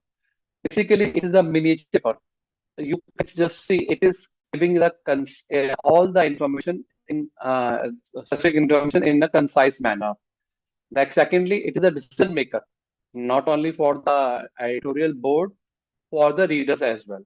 And of course, the editorial board is always taking a decision on behalf of readers only. They know what has to be presented to the readers, what is the demand of readers, what are the kind of things which the readers are expecting, and they should be able to give the best of them. So that is why there is an editorial board which is accepting or rejecting. And many a times the details are not, the editorial board is not going to details of the papers, they're just selecting on the basis of abstract itself, whether it is worth presenting or worth publication in their esteemed journal. And third and most important thing of the role of the abstract is a search aid. It has got many things like keywords are there. It has got links which can help you in search it. Any young student or anyone who would love to read about the particular topic or do some research work, so the abstract is the one which can give a clear idea about their searching. So what are the key elements of the abstract? So if we just see, as Dr. Karthikeyan also mentioned, these things happen.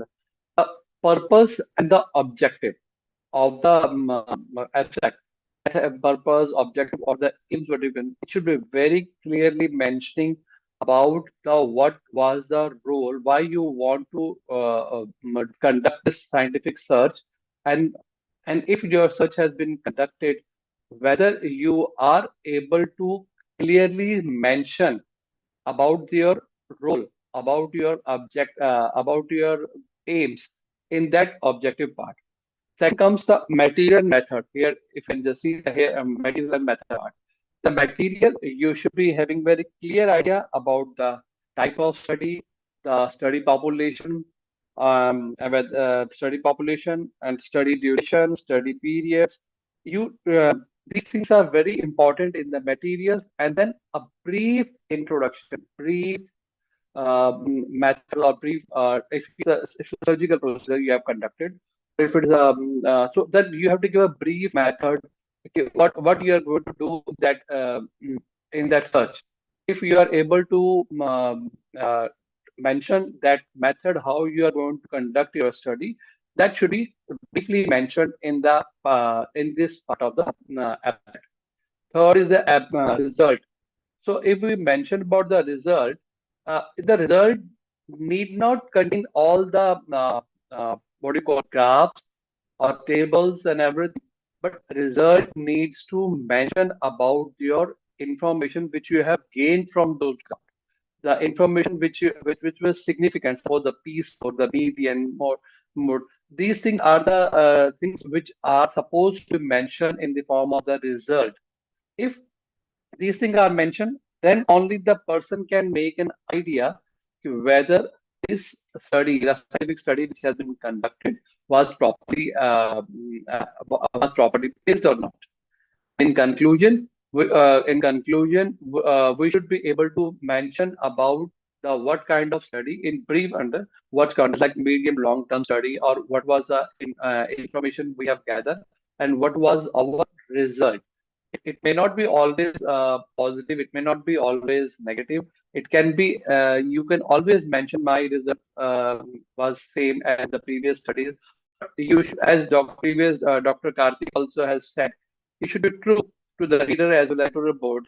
Just for the sake of publication of your article, you should not be fudging some data and making it always my results was very good in this kind of study, and though we were not able to make up the things, but we have. If you there are some fallacies, if there are some negative results, you can always mention those, and you can always mention your limitation as well. So these things has to be the part of conclusion. It should not be too much details. And then next one would be the keywords. That is the important things. As I previously mentioned, they are important for any search engine. They're important for any person who would love to see what are the various things mentioned in this particular abstract as well. If you have mentioned the keywords, a rough idea can be made to them as well. And once you read the abstract, you have a clear idea about the introduction. So that should be the psyche of the human being. Once you are reading the title and once you are reading the abstract, you should have a clear idea what could be there inside this paper. So these 5 elements which we have recently mentioned, like this objective or the background, should definitely contain the context and the motivation of the research part, and the main question of your study should be your objective. Okay, and second, the tools and technique, as I mentioned, they should be clearly mentioned. Material we have discussed, and they should be mentioned the tools and technique used in the methods, and our results, the finding and outcomes should be there. The potential implications or application should be the part of the conclusion. And the most important thing, last but not the least, is the keywords, because they are the which aids in the searching as well. Now, how to write an effective abstract? So some tips for that. It should be clear and concise language. Avoid any sort of jargon and technical terms, while providing enough details and context to convey your main argument and contribution. So whatever is your main contribution in the study is there, you should be able to provide all the information about that. Not you, but not in the so details that the abstract becomes such a lengthy. Sometimes it becomes sometimes it becomes more than what you are expecting from it. And of course, it has to be within the guidance of the journal as well. And then highlight the novelty and the significance of the finding, as well as how they address a gap or the problem in the literature. Because the main reason why you're conducting the study should be mentioned in the last part of the introduction as well as in the abstract. Why this was the gap in there was a lacuna in the literature, which I would like to on which I would have to conduct the study so that I can cover up and I can put my findings or my observations on that one. And another one, you should avoid unnecessary information, such as in abstract, you don't need to mention about citations, references, tables, and abbreviations. So, and check the word limit. style and the tone of your target journal. Like you, as previously it was already clearly mentioned, you have to select your journal. Okay, I'm targeting this journal. You can put your apps over there. You can find out this journal there and check out all the word limits, their style, their tone, everything should be selected, and then you try to formulate your abstract according to the guidelines of the journal. And the length will be long enough to cover the essential information. Like it should not be like, oh, okay, I can't have the more than 100 words or 250 words. That's very true. It is ideal to have 200 to 250 words. That is the ideal expected from, let's say JCOT has got a word limit of 200 words, but some has 200 to 250 to 300 words as well. But it should be able to give a essential information from your side. And the keywords, selecting the right set of keywords to describe your abstract in totality are most important. So, like after writing it, just use your peers, your mentors, or editors for the feedback. And what are the changes? What are the information they are carrying? They are advising you in utilize or incorporate those changes into to improve your abstract as well as title. Compare the abstract and title to the journal articles and confirm they reflect your main argument. Like it should match both things. It should be within the guidelines of your journal and it should reflect the main argument or in your final. Check for the errors in the grammar. That is a very important thing because the editor board is not there just to screen all the grammatical errors and all that. They will always say it is not worth spelling mistake, punctuation, and they eliminate any redundant or ambiguous words or phrases. Test the abstract and title with different search engines and databases to observe how their rank display. That is a very important thing about that. So, in the last, I would like to tell something about what is the structured as well as unstructured abstract. Conventionally, we used to have the one paragraph or 250 or 300 words as an abstract, and that was mainly still followed by some of the in some countries, but majority of them are now moving towards the structured abstract. So, like layout and the contents have undergone the tremendous changes from conventional unstructured to the structured format. Basically, in unstructured format, it's framed as single para that summarizes each main section of your paper and usually ask in the presentation for the conferences and all that they really ask on the table. But when we are giving us something for esteemed journals or index journals, so it mainly is preferred to have a structured abstract. Structured abstract has the same kind of para, but it is divided into short sections like objective, methodology, results, funding, and conclusion. These 5 elements are very important. So then only it is being considered as a structured abstract. So before finishing off this thing, I would like to say, choose your journals judicious. That is a very important part. Second, avoid plagiarism. Third, and most important, your title should be short and crispy, and title and abstract should be short and crispy, and it should be as strong so that it can engross the readers to come and select for their reading. So then only it becomes worth it. Thank you very much for your patient hearing. Thank you, Dr. Vineet. It's very informative session. Very, very elaborately you explained. Thank you so much. Stop sharing that. Okay. Thank you very much. Thank you. So here I come for the next presentation. As you can see my screen. Yes, it is. It is visible. Yes. It's visible now. So yeah. Yeah. So it is my privilege and opportunity to speak as a speaker, being host also of this webinar. So I am Gayatri Vishwakarma, going to present on effective data presentation because by education, I am a statistician. So with 16 years of experience in this field, post-PhD, my passion lies in unlocking the potential of data to generate meaningful insights and inform evidence decision-making models. I look forward to sharing my knowledge with you on effective data presentation. So the outline of the presentation is strategies for presenting data on visually appealing and informative manner. We also see some of the principles of creating figures and tables that can enhance the manuscript message. So the importance of data presentation, it is very important to understand some of the aspects, like what exactly we have to do. The first aspect, first important point from the data presentation aspect is the clarity and comprehension. So effective data presentation ensure the complex information which is presented, it has to be in clear and understandable manner, which helps audience to grasp the key points, insights from the data, and reduce risk of misinterpretation. Informed decision making is also an important key of data presentation, because whether it is a business decision making process or scientific or policy recommendation, data presentation and clear data presentation is essential for making any right call. Data presentation is also a powerful tool for communication.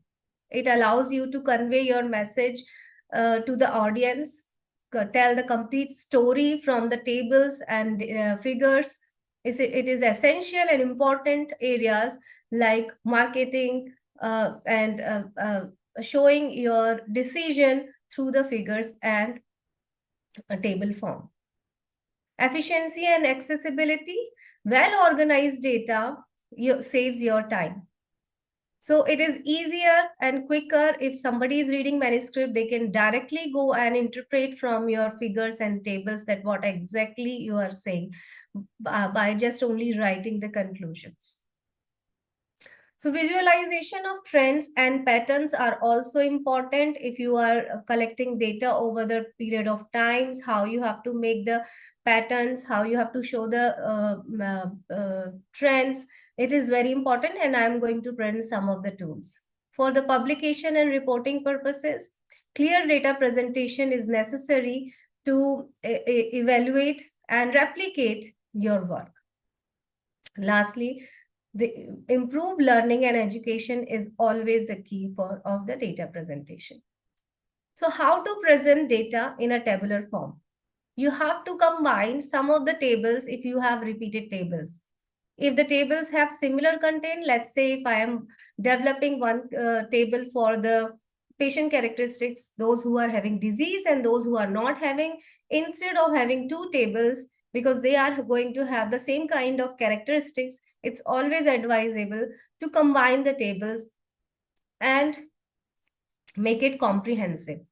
You can also divide your data if you have the large number of amount of information. The data has to be divided into the categories. And if it is necessary to clearly demarcate the categories into well-structured columns and subcolumns. You have to keep only relevant data, because at the time of data collection, what we do, we try to collect as much as data we can, though it should not be the process. You have to have well-defined CRF, case report form, beforehand. But instead, if you have collected number of information, that you have to identify important variables where you have to which you have to present in your manuscript. So this is the standard format of table, where you can see the structure of table, how it should look like. You have to have a table number, like table 1, table 2. You can, generally it is given in numeric numbers, but people are also using. So it is again the general requirement. You have to check whether they want table numbers in the number format or the Roman format, or in the different format. So this is a general requirement. Most of the time it's a numeric format, table 1, table 2. And if you want to add some additional data set, additional analysis, then you can give it as the table S1, S2. S means supplementary tables. So you have to write your table numbers accordingly. Then the title is the most important thing. So this title is not the manuscript title. This is table title. It has to be catchy. You don't have to write each and everything there. It has to be brief and concise. which is by reading the table title, people get that, okay, what you are going to interpret from this. This is the association table, this is the pattern table, or it's just only the distribution of the study population which you have done. So it has some columns and rows. As you can see, the captions, you have to have the heading caption, then subheading. Let's say I'm dividing population into cases and controls, or maybe the survey in rural and urban, and then again subdivided into male, female, and some other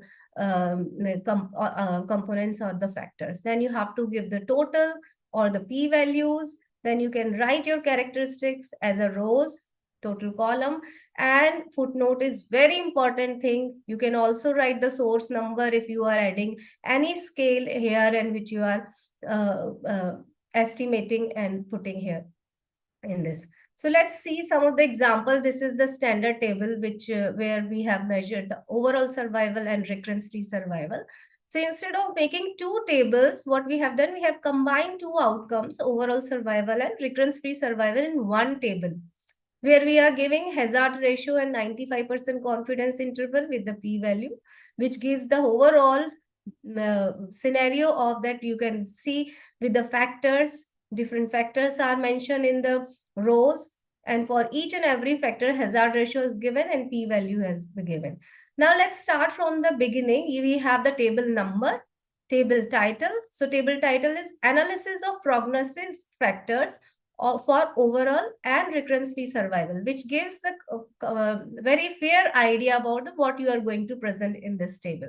And this is known as the body part of the table, rows and columns. Then the most important thing for the tables is you have to write the footnotes or legends, which you are going to use, because in the row format, when it is in the form of column and cells, you cannot write the full form. You can write just like ER, HER2, and other things, and that because the experts can know that what is HER2 and ER and ALK.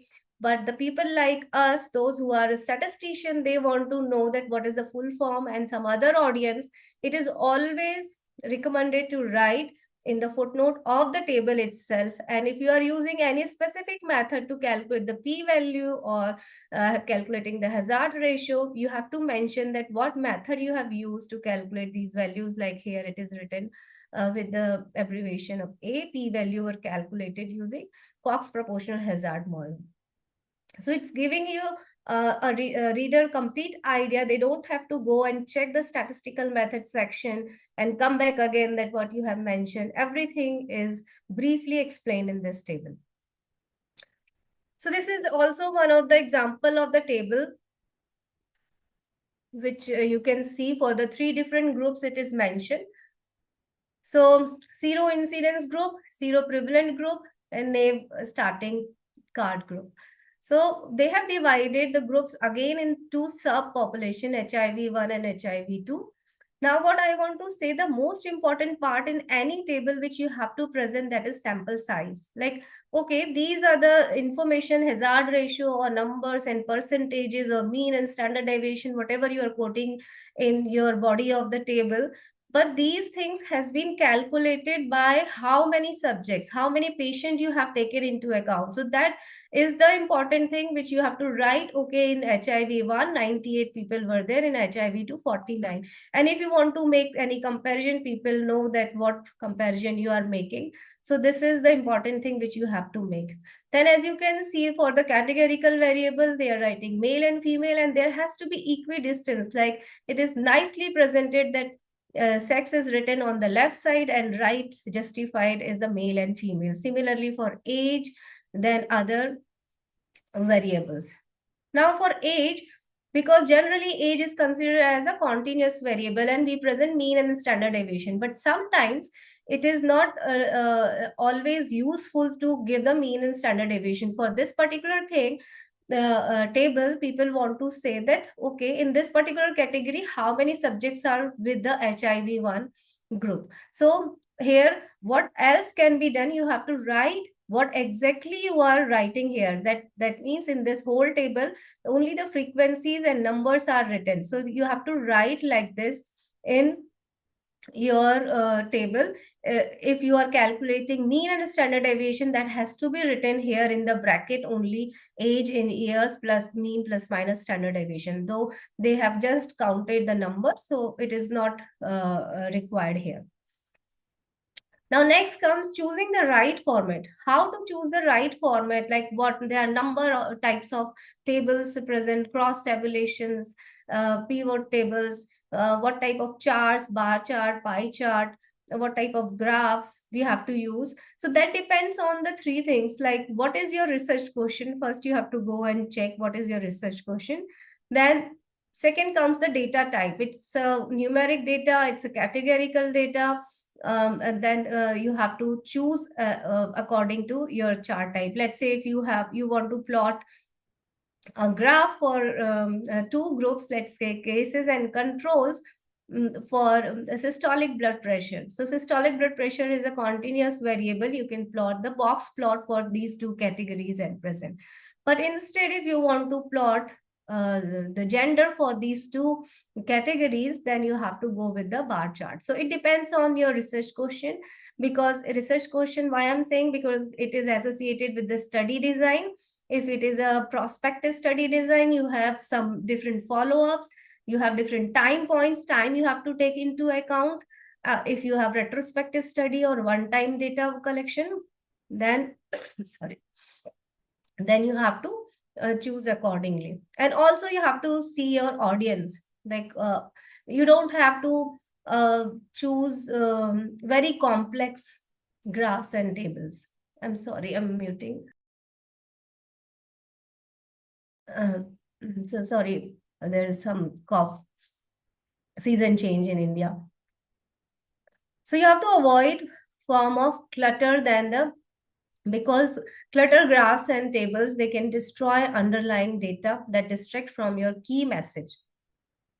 So what you have to do, you can see the different types of graphs. I have just mentioned the very simple graph, which is showing the conversion rates increased by 7% point after the redesign. So this is, you can consider the pre-post design we are presenting here, pre-post outcome measure. So how you will choose that? So there one more thing you have to keep in your mind, the data and ink ratio, very important. So these all three graphs are generated using MS Excel. So why we are not recommending these two graphs? Because data and ink ratio, data which you are presenting versus the ink ratio is too high. While you should be very careful presenting these things. Instead, if a simple chart like this one is presented, this is well enough, well understood, just only giving the how many subjects are there with the before and after this conversion. There are some do's and don'ts for making the figures. As you can see here, in the success rate for the top features continue to improve. So there is an improvement is going on from 2018 to 2021. So at every year, they have collected data for the three different groups, right? So as usual, it is looking like the simple, straightforward graph, but there are some changes which are recommended. So let's see this. What we can do, one thing, that this group headings that can go along with the lines. That is much easier for the readers to see this. The second thing, what we can do, we can reduce that percentages. As you can see, the number of, just thinking of the data and ink ratio, instead of printing too many percentages, starting from 0 to 100%, 10 at the 10 interval, this is also visible, and easily people can understand that if you can reduce some of the numbers from the y-axis scale. So this is looking like a good graph. Now, in the next graph, what you can see, that for the figure also, you have to have a memorable title. You don't have to write a vague title so that people cannot understand what exactly you are presenting. And in the first graph, as you can see, the grid lines are there, the data points are there. Instead of giving too many information, it's good to just give the 3 lines and let people and reader understand what are the changes it is going in the 3 different groups. It is clearly visible. What else can be done in this? One more thing can be done. You can write the group name together with the line. That will be easy. Some other do's and don'ts are avoid necessary clutter or complexity. That means using too many colors, fonts, labels, and elements. As you can see, when we plot a simple graph, what we can see from the Excel, this will give you with your data, whatever you have given, the simple graph. What we can do, we can remove the chart border. It is always recommended not to have the chart border. Many journals ask that you should not have the chart border in your graph. So you can remove that border, one thing. Then you can also remove the grid lines. How if you are removing the grid lines and data markers, how your chart will look like? So this chart will look like, which is looking much better for me at least, right? So it's unnecessary to give the grid lines for the data makers. Now you can clean up little bit the axis labels. Like for the y-axis, you can remove the decimal points. For the x-axis, instead of, I'm so sorry. So instead of writing the complete year, month name, January, February, if you can write Jan, Feb, people will understand. And instead of writing label again, that table ticket value received, you can write in the simple format. So we have in this next graph, what we have done, we have just clean up the axis level and then we also moved our group level with the lines. So this is looking little acceptable and clearer to read. There are some data visualization rules for the clutter-free objects, which goes with the 5 objects: that frame, graphical objects, axis, labels, and overlay objects. So let's start with the frame. Okay, so what type of frame you have to have in your chart? So in the chart background, like we have seen the chart background, it is black or dark blue color. Unnecessary, we are wasting the ink and it is also not looking good. Chart margins, you have to see that how it is going. Then chart borders, whether you have to keep the border or not. Generally, it is recommended you should not have your chart border, but it is again the general requirement if it is asking. Next comes to the graphical objects. Here it is required the formatting, which depends on style you have chosen. It can either distract from the focus from the data or make the data a header or to read and interpret the comparison. So it depends on that where you are using this particular objects. It is totally different, you know. If you are publishing a paper, then keep it very simple. But if you are presenting in the PowerPoint, it has to it has to be just different. So it depends on where you are. So right now we are talking about the publication. Keep it simple. For graphical objects, there is rarely a compelling need for significant styling or formatting on the graphical objects. In general, the simpler the design, easier it can be interpret. Okay, so with the this data, what color you have to use? If you are using multiple colors without any encoding, meaning it can be distracting. If you are using too many categories, too many colors, instead you can use one and just give the labels for this. Data density, you have too many overlapping data points, that can be again create some trouble understanding the pattern. So we have discussed that line markers, if you can remove, that gives a good data presentation. Data spacing, without good data spacing, if you have too many categories, overcrowded, that you can combine some of the categories and present them. So you should try to simplify the data in your chart whenever it makes sense to you. the axis part, which we have seen that what we have to do, this is the important part for making any graph. Axis is the important thing, how you have to label it and what you have to do. So scale granularity.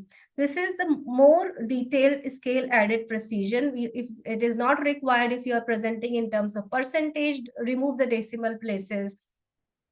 Grid lines, if they are very thicker, that can be a distractive. You can have the thin grid line, but it is advisable, don't have the grid line, it looks good. Axis lines, sometimes it is required, but sometimes it is not required to have the axis line, but always you have to have the X and Y axis line. Grid granularity, again, you have to see whether it is required, it is recommended. Don't have the grids for the bar charts and line charts. And the marker point, that should not be that much of thick that may distract. So you have to avoid creating clutters with the axis, basically. So labels are the important thing. As you can see, that label uses are very helpful to understand what exactly and what group you are using to interpret the graphs. Data and axis labels shouldn't be more detailed. Okay, that has to be very brief. You can write in the detail about them in the footnote of the graph or table. Font design, you have to be you have to choose very carefully font size, font weight, so that it can be readable enough. Text size, then letter lines, legends. So what you have to do, you want to be very selective, and you have to highlight exactly what you want to draw your attention, like reader attention. So you have to be very mindful when choosing the content, labels, and you have to be very simple. Again and again, I am emphasizing, make a simple graph which can be understood by any type of audience. The last is overlay object, that sizing of the graph, how you are, sometimes people overstretch the actual data that can be identified by the reviewer. So you have to be very careful.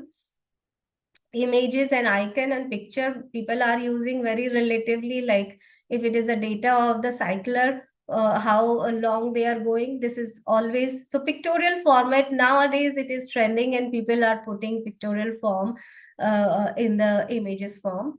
And positioning is very important. Overlay object can poorly position and infer with the data interpretation. So for the map and heat map plot, you have to be very careful. So in summary, yes, avoid clutter, but not at all cost. As you can see, two graphs are presented with clutter and without clutter.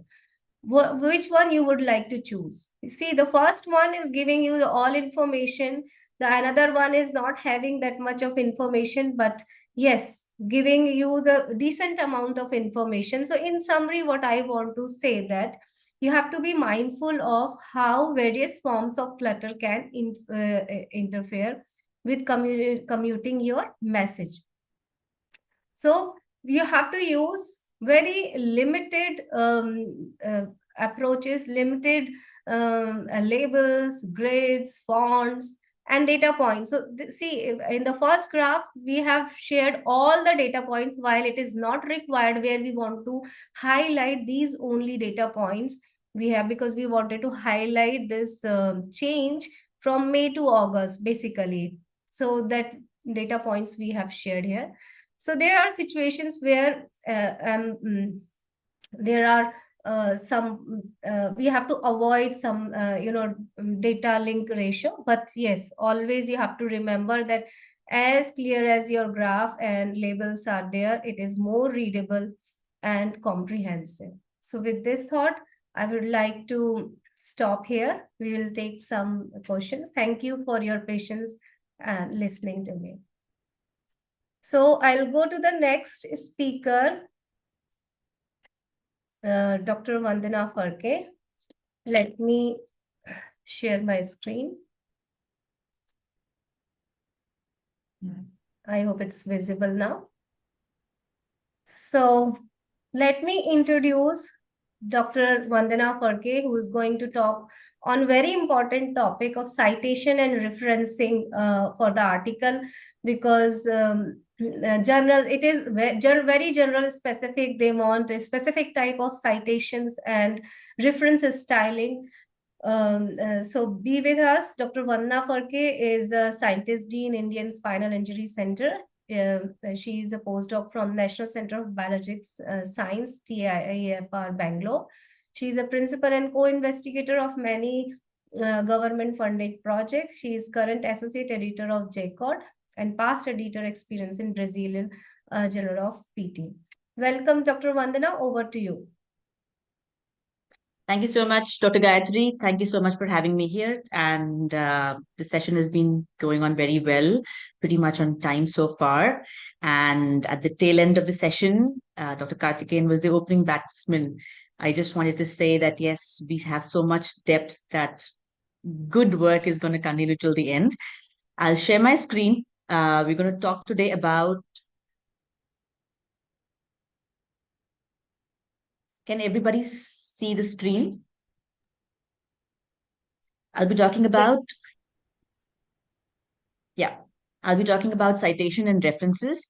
This topic is not important only for people who are trying to transition their thesis into a manuscript. I think this topic is relevant for everybody who's ever doing research, because I'll be talking about certain tools that are available which help you organize your scientific libraries.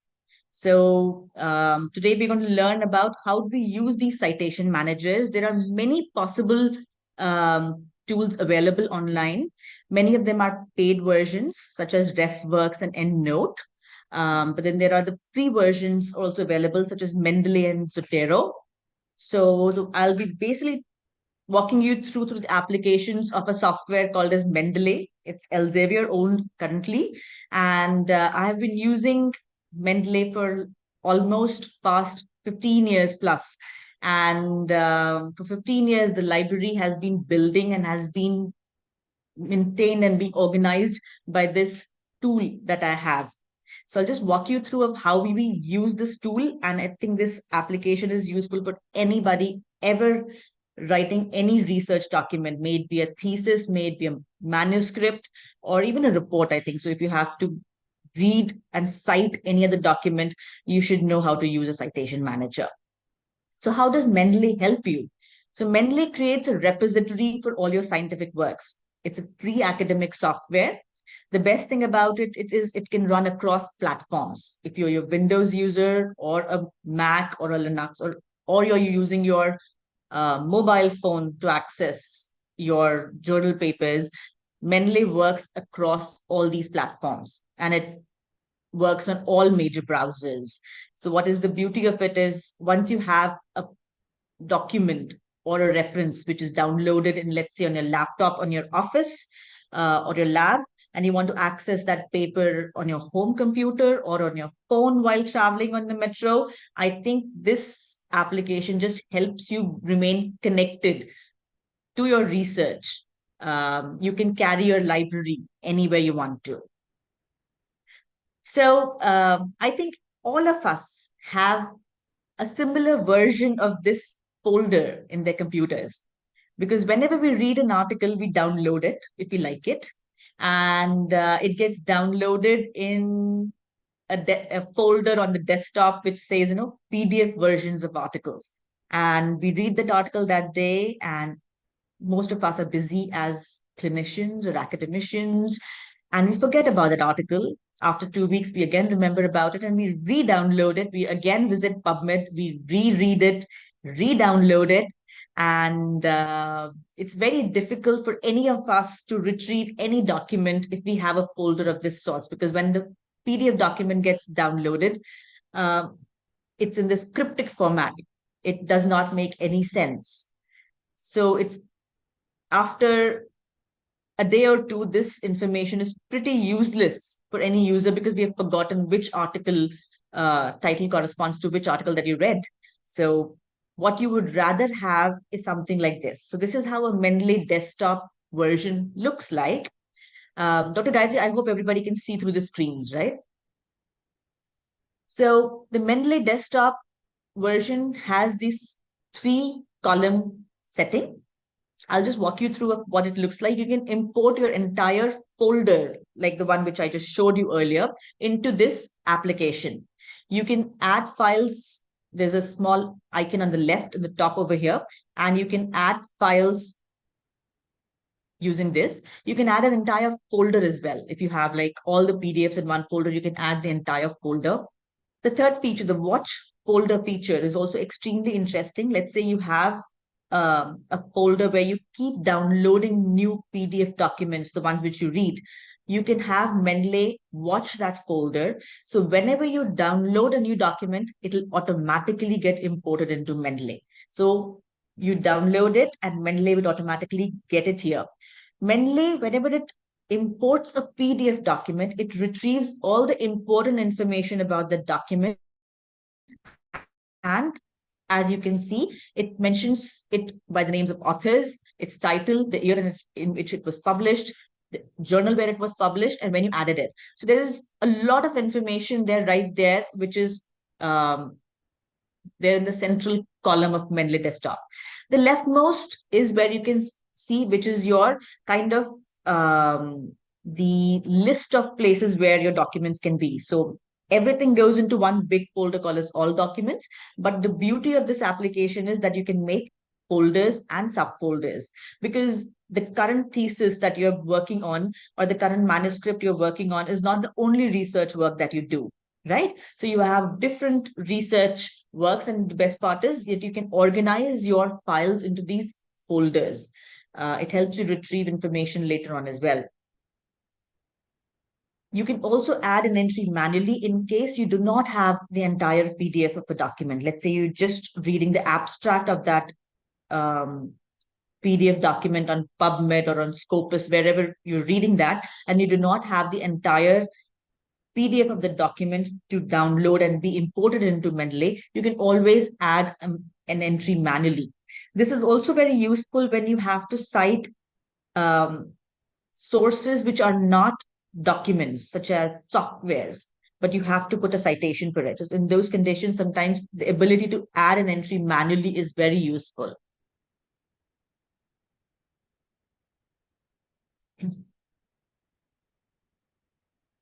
I'll just move out of this. Okay, so this is just another way. It's highlighting of how we create and use folders. You can drag and drop a document from the entire list, and a document can be in multiple folders, or it could be just one, and that's absolutely okay. So once you have downloaded that document, in any point of time in future, when you want to search that document, let's say you just remember the author, you can search by the name of the author or the title, or if you don't even remember anything, you can say it was related to malleolar fractures, let's say. So just put that and it retrieves any information that it gets about that particular topic that you have put in.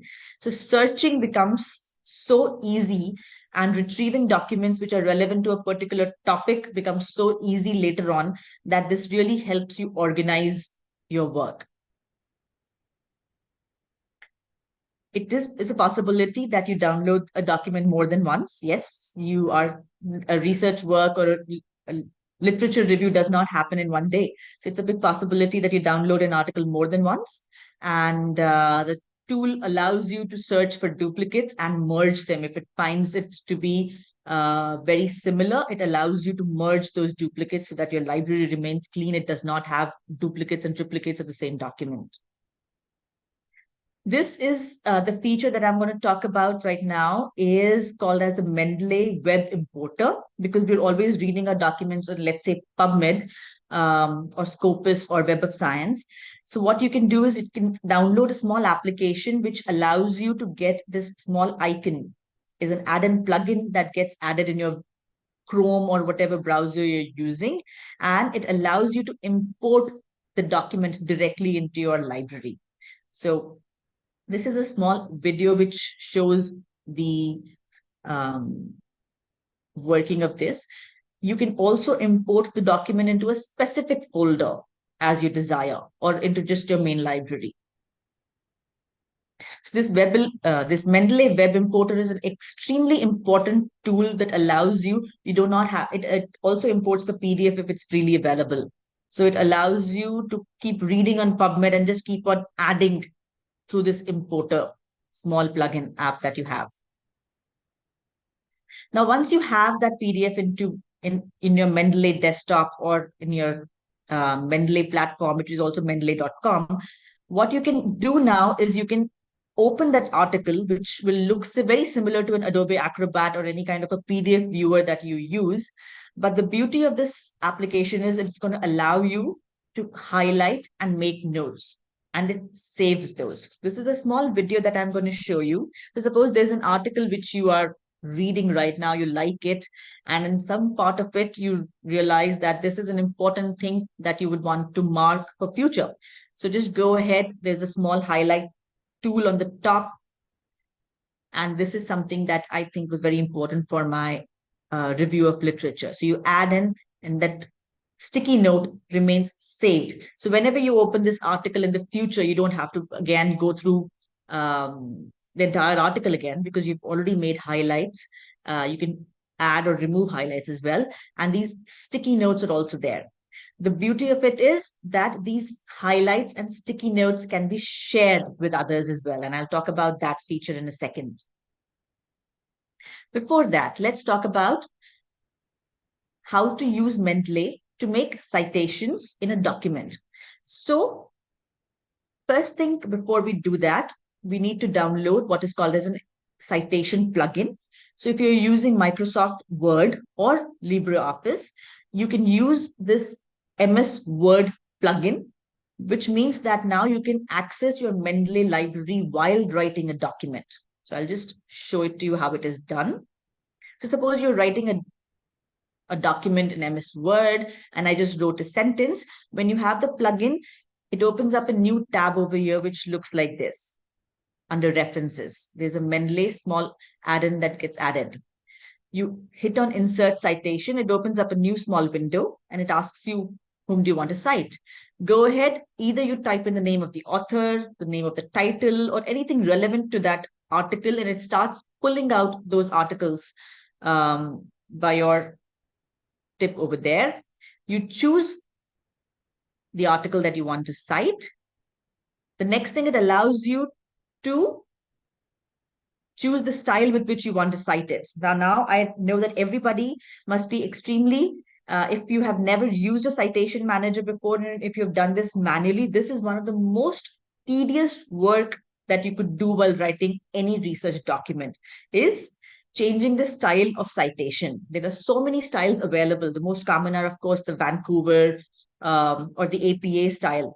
And every style is slightly different. Sometimes the reference comes as a number in the superscript. Sometimes it comes a number in parenthesis. Sometimes the entire name, last name of the author followed by the year comes in the parenthesis. So there are just so many different styles that are available. Whenever you wrote a thesis, possibly you use the Vancouver, but now that you're converting it into a manuscript, and let's say you decide to submit it to JCOT, JCOT has its own style of writing references. It is a big possibility that the first journal that you choose may not accept your article, and you've done the entire citation according to one particular journal. But now that you have a rejection and you decide that you are submitting it to a new journal, you have to change the entire citation style again.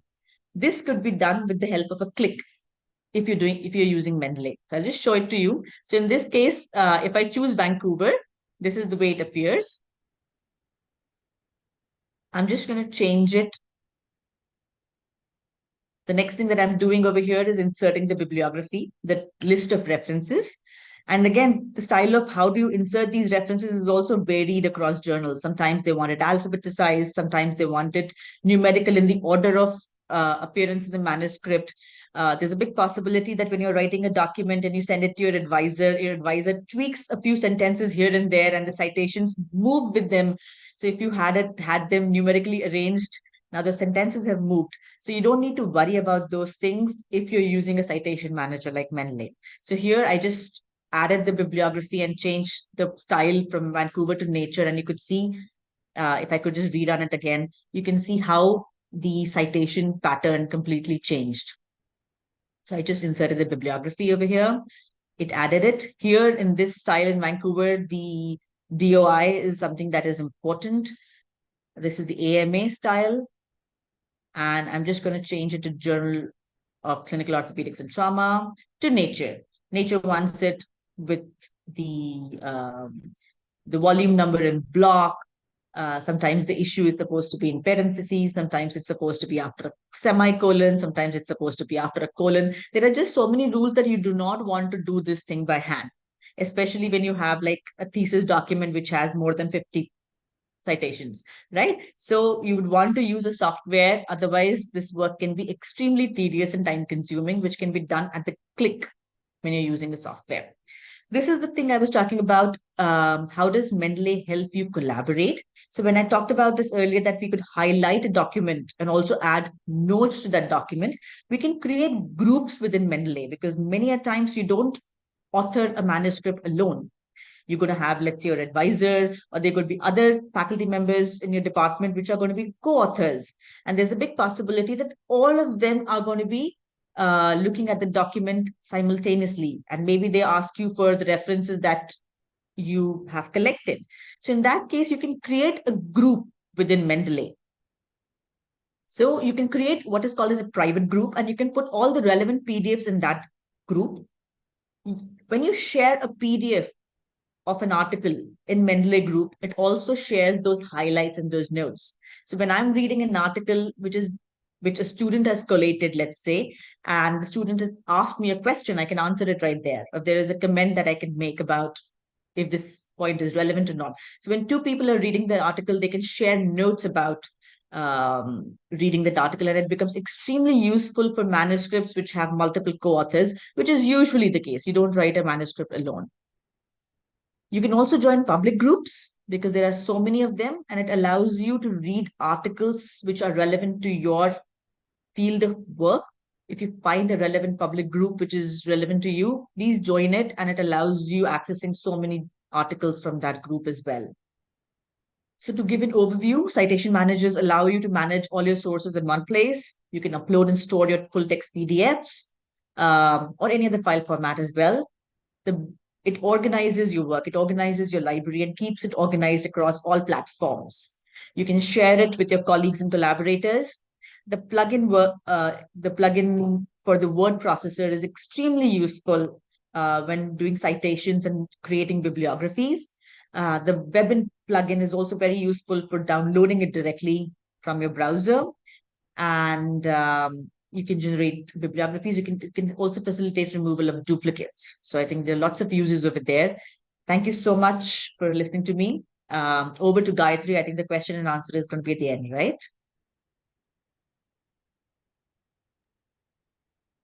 Yes, thank you, Dr. Vandana, for a wonderful presentation. Very applicable. And, without this referencing, styling, it is almost impossible to publish a manuscript. So first of all, the editors on the editor desk, it is rejected just only if you are not using the correct citation and referencing style. Yeah, thank you so much. So let me share my screen and introduce our next speaker. Our next speaker, it's a great pleasure to have Dr. Pooja Nagpal, who is a head and senior scientist of Department of Research, Indian Spinal Injury Center. She has more than 15 years of R&D experience in biopharmaceuticals, biologicals. Her area of research involves bioimplant and for the tissue engineering, mainly skin and nerve tissues. She has recently filed an patent. She has presented, she is presently leading Department of Basic Research, Bone Bank and Pharmacovigilance Center at ISIC.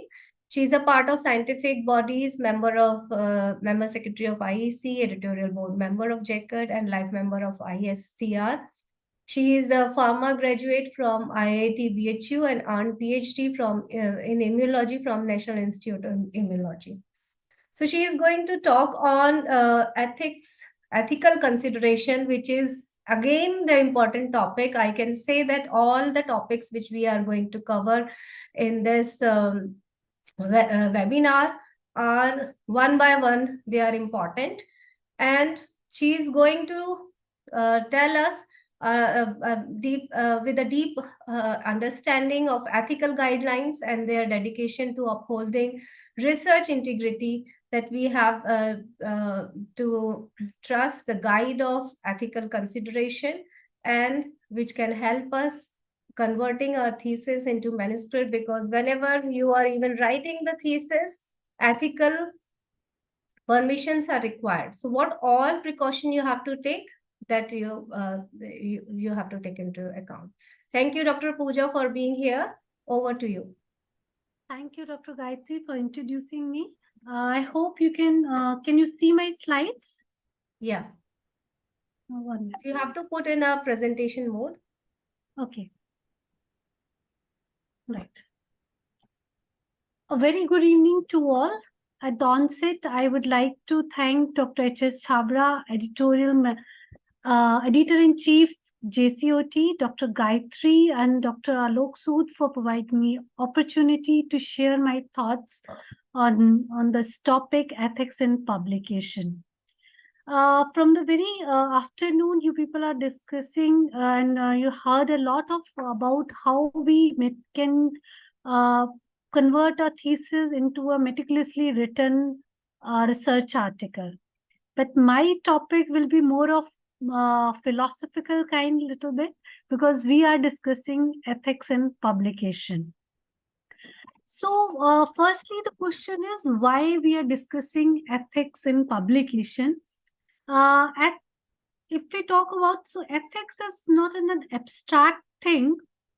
It is way of living. From the start of civilization, we have created some rules and regulation for our society. So these rules and regulations are created by all the person who are living in the society to ensure that to ensure the well-being of each and every person and for the prosperity of the society. It ensures that each and everyone who contribute to the society should have a fair opportunity to excel in the society. So with this basic idea of ethics, we need to understand why there is need of ethics in publication and what are these rules. So if you look out this slide, there's a lot of books you can see. This is some clipping from a library. So we know that there are thousands of libraries, lakhs of libraries around the world, and day and night out there are many new articles and books being added to this big intellectual resources. This is the one data I come across from one of the article, which says that around 5.14 million articles has been added in 2022. And between 1996 to 2014, I think this data is from that, 64 million articles has been published by the various authors, writers, doctors, and scientists. So there's such a huge abundance of intellectual property, intellectual data. So now when we are talking, we from the very starting, being a student, and when we entered the research, we were told about the books are your best friends. So even when you have to think about your digging out some research topic or research theme, or you're framing your research hypothesis, just first look for the literature. So think about a situation when you come across, you created some hypothesis based on one of such data which was fraudulent in itself, and you created some hypothesis on some research study based on that. So what kind of loss you will have? The first loss, yes, definitely there is a loss. Firstly, the loss of your time, your resources, and being a doctor or scientist, we also put doubts on the, some kind of therapy we give to the patient based on the hypothesis, we put stake on the health of that patient also. So there's such a big a crisis can be created if some fraudulent data or some misconduct come to this vast vast literature resource. So what is required? What is required is integrity and credibility. So somebody need to ensure that whatever come to this literature collection should be very authentic, very reliable, and has a quality information. So integrity and the credibility of a literature is a top priority of any publication house. Right? So now my question is, why we are even thinking that there would be a misconduct over we are the scientists, if we are not teaching out, giving some kind of fiction stories or something. We are talking about facts and figures, right? We wanted to share our knowledge. So why someone think that there could be some mischievousness, some misconduct? To understand this, firstly, we need to understand why we publish itself. So why does someone publish? In medical fraternity or in the scientific fraternity, the reason of publication is contributing to scientific progress. We wanted to share our new knowledge about any disease, about any treatment. We wanted to share it with our colleagues. And in return, we also want to learn from our colleagues what new is happening and how we can improve, how to progress our medical sciences or any kind of sciences. This is the main priority when we think about why we as a scientist or researcher need to publish. But there are other reasons also to publish. That is, definitely when you publish, you get a recognition.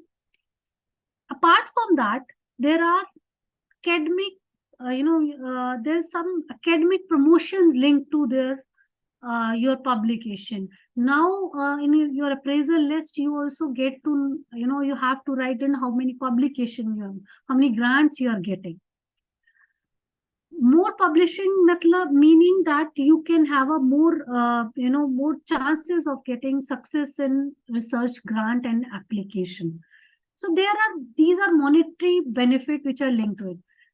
Now, thirdly, nowadays there is also reason that even sometimes you won't get your degree till you have a certain number of publication, especially in case of PhD. If you don't have a 2 or 3 publication, your PhD, you are not granted PhD. So as a human nature, when something is on the stake, people tend to go wrong. They think थोड़ा सा इधर उधर करने से क्या हो जाएगा, but it makes a difference, right? So to avoid this, and we need to have ethics in publication, to ensure to build a trust of the scientific community into the literature and to maintain your reputation. Contributing to a robust scientific community to enhance its arena, we have to contribute regularly, but a genuine data. So to avoid these kind of misconduct, possibly, COP, that is Committee on Publication of Ethics, this is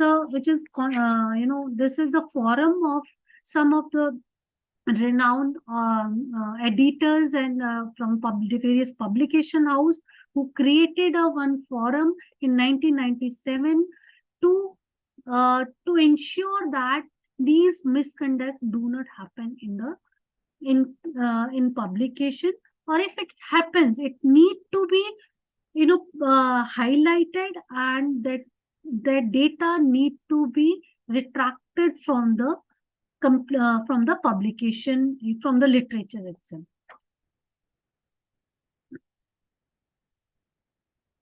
So they proposed a scope guidelines. So these scope guidelines is detailing about what is permissible in research and what is not permissible in research. So they have highlighted what is unethical in publication. First is improper author contribution, plagiarism, data fabrication, salami slicing, multiple submission, and redundant publication. We talk about each of one of them one by one. So who is the author? As defined in the scope guidelines, author can be a person who has substantially contributed to the conception, design, and data acquisition. Right. So usually it is a main researcher, a PhD scholar, or maybe a nursing staff who is gathering the data. It is a main PI who designed the whole hypothesis and the objective around it, and help in the acquisition of data. It can be a statistician also who help you to analyze the data and interpretation of the data and the justification. Maybe your colleagues also who help you understand this data and in a better way help you to present it for the publication. So the person who help in the draft, another person could be who help in the drafting or revising the article, or who is approving your final version, finally who is checking out complete authenticity of the data, and the person who takes the whole accountability, and mostly it is a corresponding author or the PI who checks out that each and every data which is put up in that manuscript is right and justified information. So these are the people who has right to have an authorship. Now at what point they will be author, like first author, second author, it depends upon the mutual understanding between the PI and other people. It depends upon the how much contribution each person has done. The first author of any publication is usually the person who has done the desk work, and usually the main author or the corresponding author is the one who designed this whole problem and who funds the problem, who helps the student guide to perform the research. The other authors comes in between, depending upon their how much work they have done for the publication of that institution. So there are certain authorships that is said which should not be done at all. That is guest authorship. Guest authorship is authorship when you give someone's name without its contribution, but you give it because you think that with his name or with his personal kind of reputation, the manuscript may get easily published. Maybe it may be some of the editorial member of that particular journal, or maybe publication house, or maybe he's some big shot in that scientific arena, and you've given in the publication. So please avoid, this is not at all acceptable. Then a gift authorship, you based on solely your affiliation you give. Then is a ghost author. Ghost author is usually defined when, at some time the people are reluctant to write the publication. They do not know, they don't have that kind of, ability how nicely they can write. So they hire a services to write their publication on their behalf. You provide them data. So, but if such kind of the cases are there, you need to acknowledge them. Maybe you are given a paid service for that. You're paid for them because you don't have that expertise to nicely written it in a format, but you have conducted that complete research. You have authorship, you have designed the therapy, but maybe due to some English language concerns or writing inability, you are not able to design that nicely. So you need to appropriately acknowledge such kind of authorship. Second, the most popular one misconduct is plagiarism. Plagiarism is using or representing the work of others as your own work. It constitutes plagiarism even if it is committed unintentionally. I'm saying unintentionally. Sometimes you what you do is you read so many literatures when you are writing a paper, because for the introduction you have to write some base story out of it. So you read multiple articles and somehow one or two lines are retained in your mind, and when you are writing you copy it down in a similar manner, but still it is considered as a plagiarism. So what you need to do is, when you read a lot, try to make a rough draft where you take up the ideas of, you have chosen those ideas. Around below you mention the from which article you have taken, and collate those ideas in your own words and on your stories, and meticulously provide them a complete citation or reference wherever you are taking their thoughts. Maybe you have taken some point from somebody's conclusion that so and so, that you find it that these many percentage of people are suffering from diabetes or something, or some kind of statistic you are choosing out. So you're taking those data. So kindly mention proper reference for that. If you're taking exact wording, kindly put them into quotes if you have to take it, and mention it as a reference. Then it is completely said. You write it down. So and so author has written this, and provide the reference to this. Thirdly, seeking a permission when necessary. It is purposely required when you are writing a review paper or you are doing a meta-analysis. In some time in a review paper, you need to take up one or two images from that review paper to better quote your review paper. So then you need to take a written permission from the author as well as a publication house to reprint and justify in your publication. Then so how can you avoid these plagiarism in your own publication? So best thing is you use the tools such as Trenton, and there is a Grammarly, there is a Quiltpool. There are many plagiarism software available online, which you can check, where you can upload your manuscript. They come up with a report showing that how many percentage of plagiarism is there in them.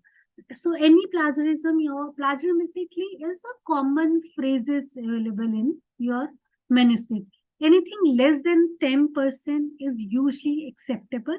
In some of the very high standard journal, they may say that less than 5% is also asked for. Then another kind of misconduct is data fabrication. So it can be intentionally, it can be non-intentionally. So what kind of data fabrication usually happen is omitting or deleting the data. Omitting the data or deleting the data or deleting the outlier data. See, most of today's generation is writing all of their data in their Excel sheets or in their Word files. So all the soft data there are chances that they can by mistake can written off. You may able to, you left your desktop and somebody has started working on your desktop and somehow they deleted one of the figure in your Excel sheet. What will you do after that? So it's better to have a robust, record keeping. You should have a source document with yourself from which you can anytime refer back that what was the exact quantity or what is the exact values for particular maybe so experiment or maybe reports, maybe HPSC value, whatever may be. In case of hospital setting, these source data are patient file. So if even you are in a study, it is not required you to document in your patient file. Please do document whatever you are required in your study, so that if somebody comes later on and want to check your data, authenticity of data, you have a source data file with you to show them that this is the value from where you have taken the information. Then cherry picking the data. So you have done some experiments or population study. You have done it on 100 population, and while analyzing, you find it that some 80 people are fitting whatever your hypothesis is. Once you delete these 20 data points, you get a very nice graph, very clear, peaks are there. So that is for cherry picking data. You cannot do this thing. You have taken the data of 10 patient, 100 patient, you represent please 100 patient. Don't do, so I'll represent 80, I remove the 20. What matters? Does it matter? Because you are actually not representing what population was showing to you, right? Changing the images. It happens especially in case of pathological or microbiological setting, when you're taking pictures of some one scan or other scan. So you try to highlight one particular scan which has a what regularity or impurity or whatever your observations were. You are highlighting that, but other portion of that tissue or other section does not show anything about it. So that particular section may be maybe not the exact representation of whole sample, right? So based on that one single scan, you cannot express the complete data.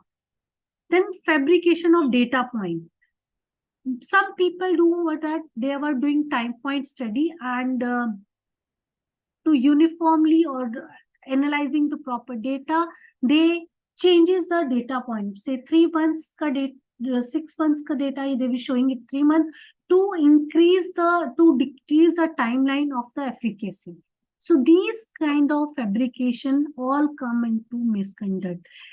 Especially I'm talking to all the students, master student, MD student who are very new to this phase, who are taking an observation and just saying, "Mujhe is line mein lena hai." Especially it happens in case of,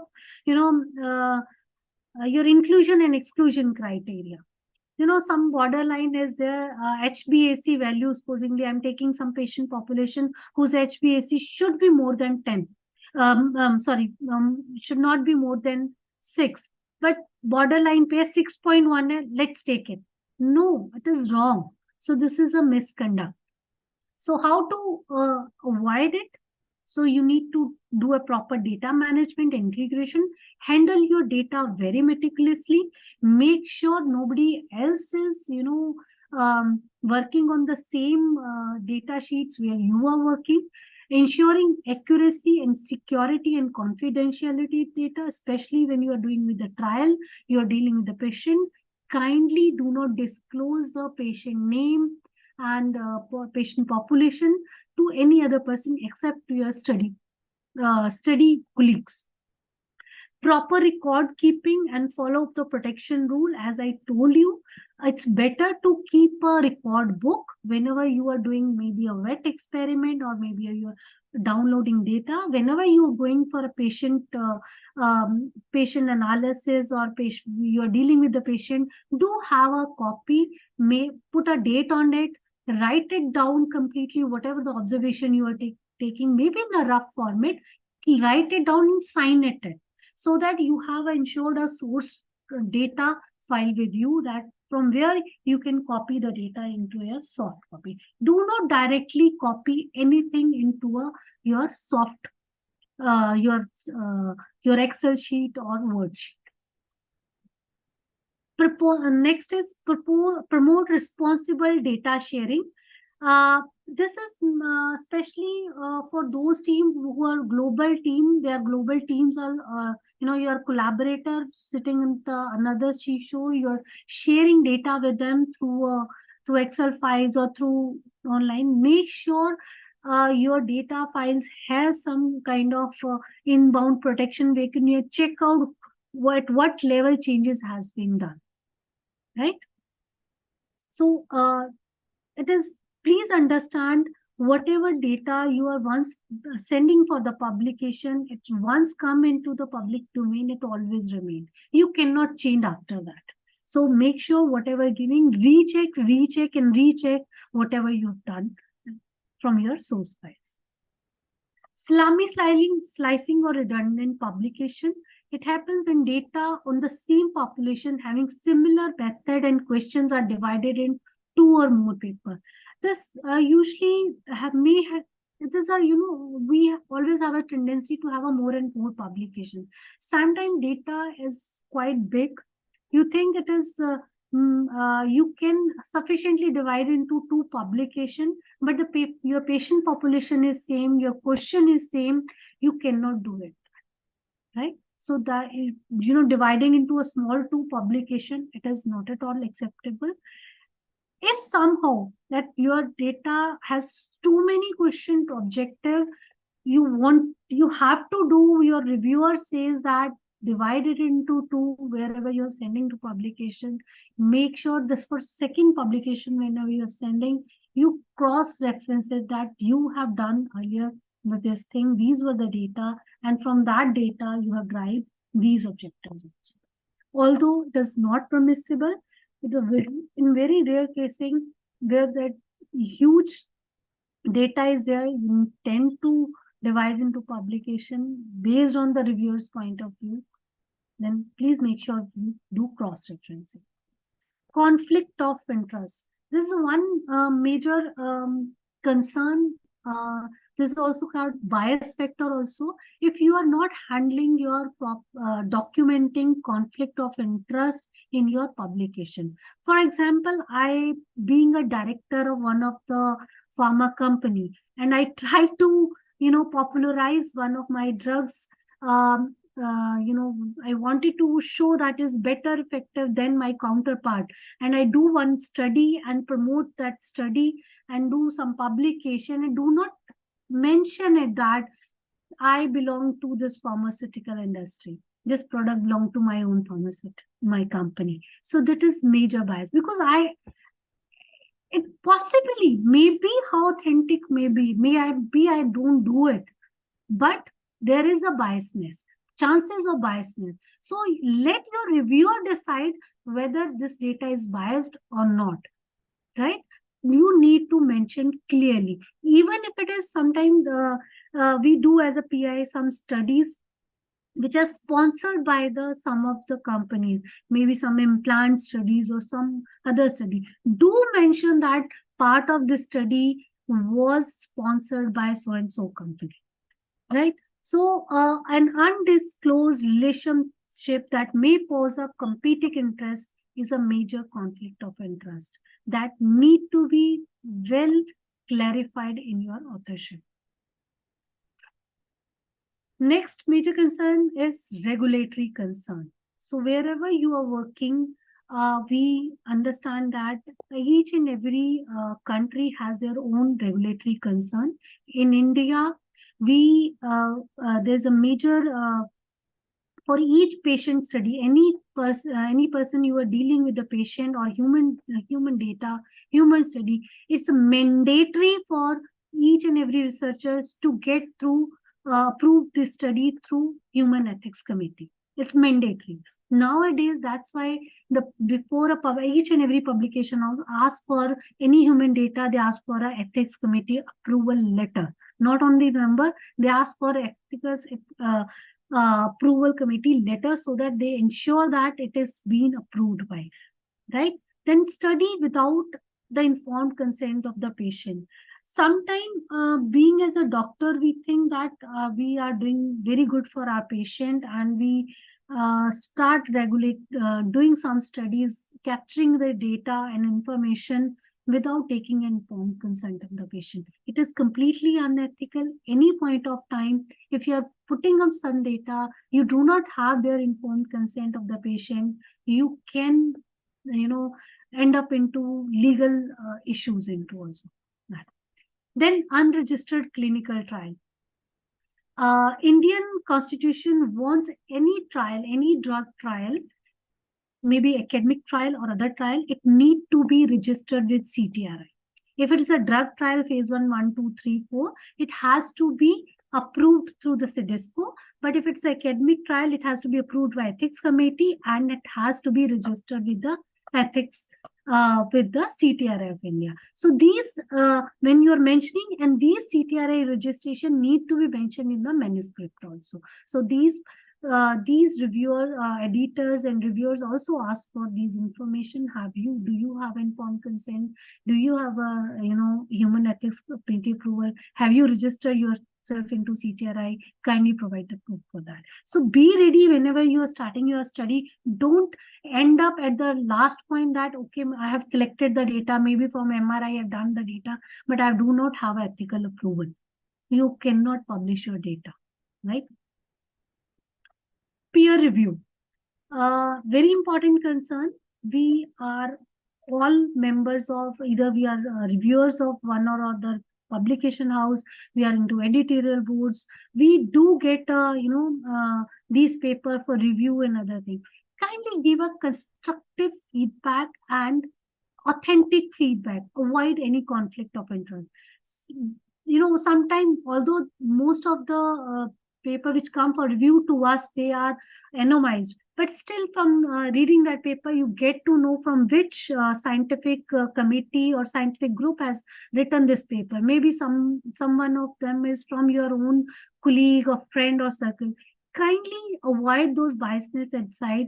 Read that paper scientifically, give your comment with authenticity. Constructive feedback help in the nurturing the society, nurturing our scientific community. So ethics means accuracy, objectivity, honesty, and regulations. With this, thanks to all of you. Thank you, Dr. Pooja, for wonderful presentation, talking about the ethical consideration, which is the important part for any kind of research, whether it is a regulatory or academic trials or academic studies. Now, I'll introduce our next speaker, Dr. Ujjwal Devnath. Completing our panel of experts, we have Dr. Ujjwal Devnath, a distinguished academician and published author who has excelled in the art of manuscript writing. Dr. Devnath valuable insight and extensive experience make them an invaluable addition to our team of speakers.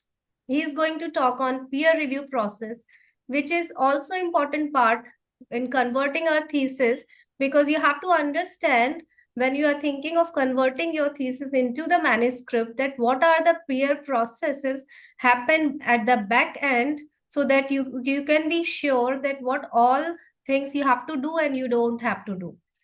So Dr. Ujjwal Devnath is a professor of orthopedic at JIMSH, consultant at AMRI, Bellevue Clinic. He is a reviewer of many peer-reviewed journals, deputy editor of JCOT. Dr. Devnath is a guide of postgraduate trainees in trauma and orthopedics. So he is bringing a lot of experience from like transforming thesis into the manuscript, which is going to be the wonderful experience for the participants. He is a founder and chairman of Operation Straight Spine Trust, first global outreach program in spine surgery since 2005 in India. Dr. Devnath published more than 70 peer-reviewed articles in the Journal of Orthopaedics, Spine Surgeries. He has presented approximately 300 lectures and papers in international meetings in all over the continent. Welcome, Dr. Devnath. Can you hear me? Yeah, we can hear you. Thank you very much. Ends are not bad things. They just mean that something else is about to begin. So I may be the end speaker, but Gayatri here can bring out another topic in few months' time so that we begin again somewhere else, you know. So that's the story.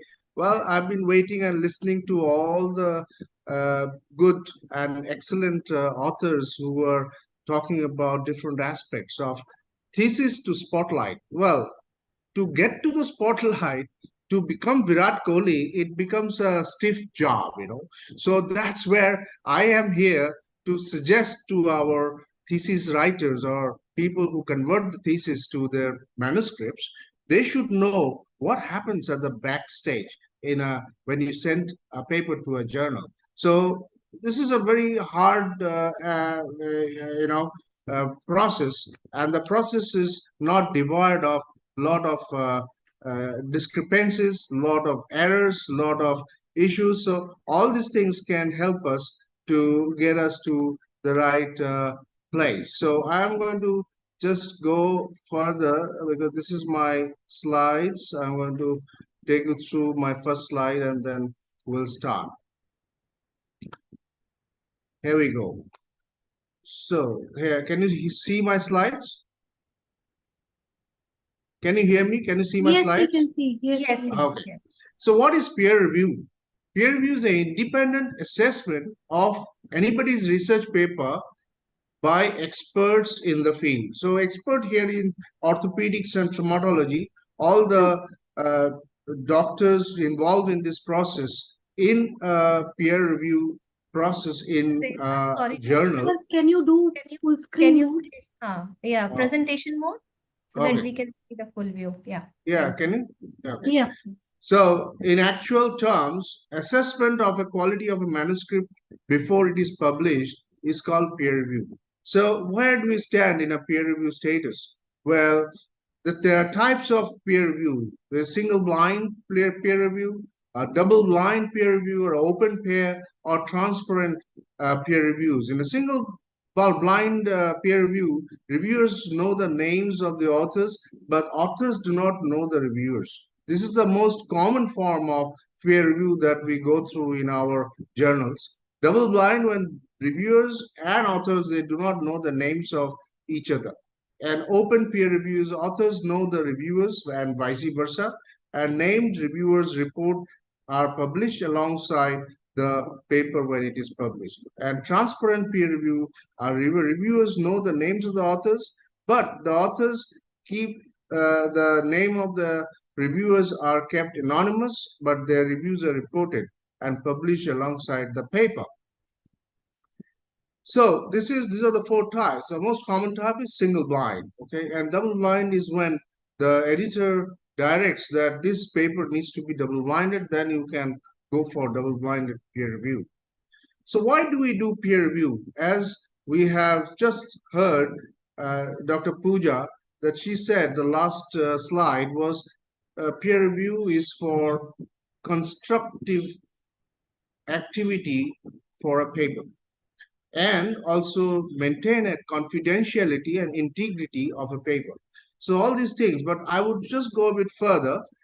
Integrity or integral part of a scientific publication that confirms the validity of the manuscript. That means you have few reviewers who have validated the data, validated the manuscript, validated all the pros and cons of the paper, and that paper has given you a good outcome.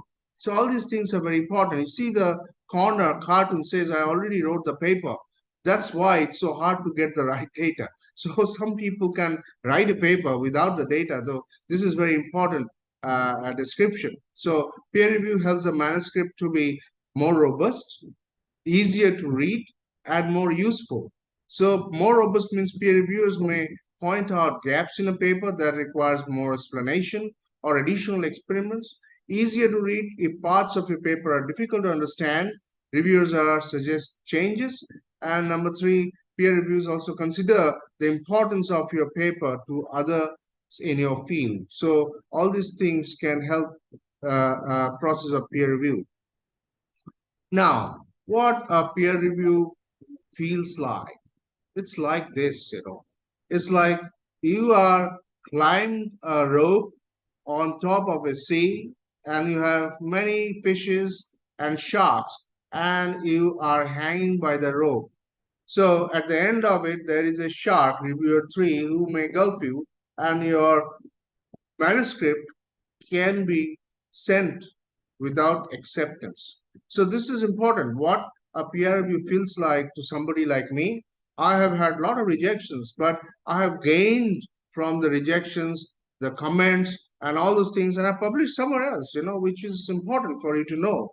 So what should reviewers see before you accept a manuscript?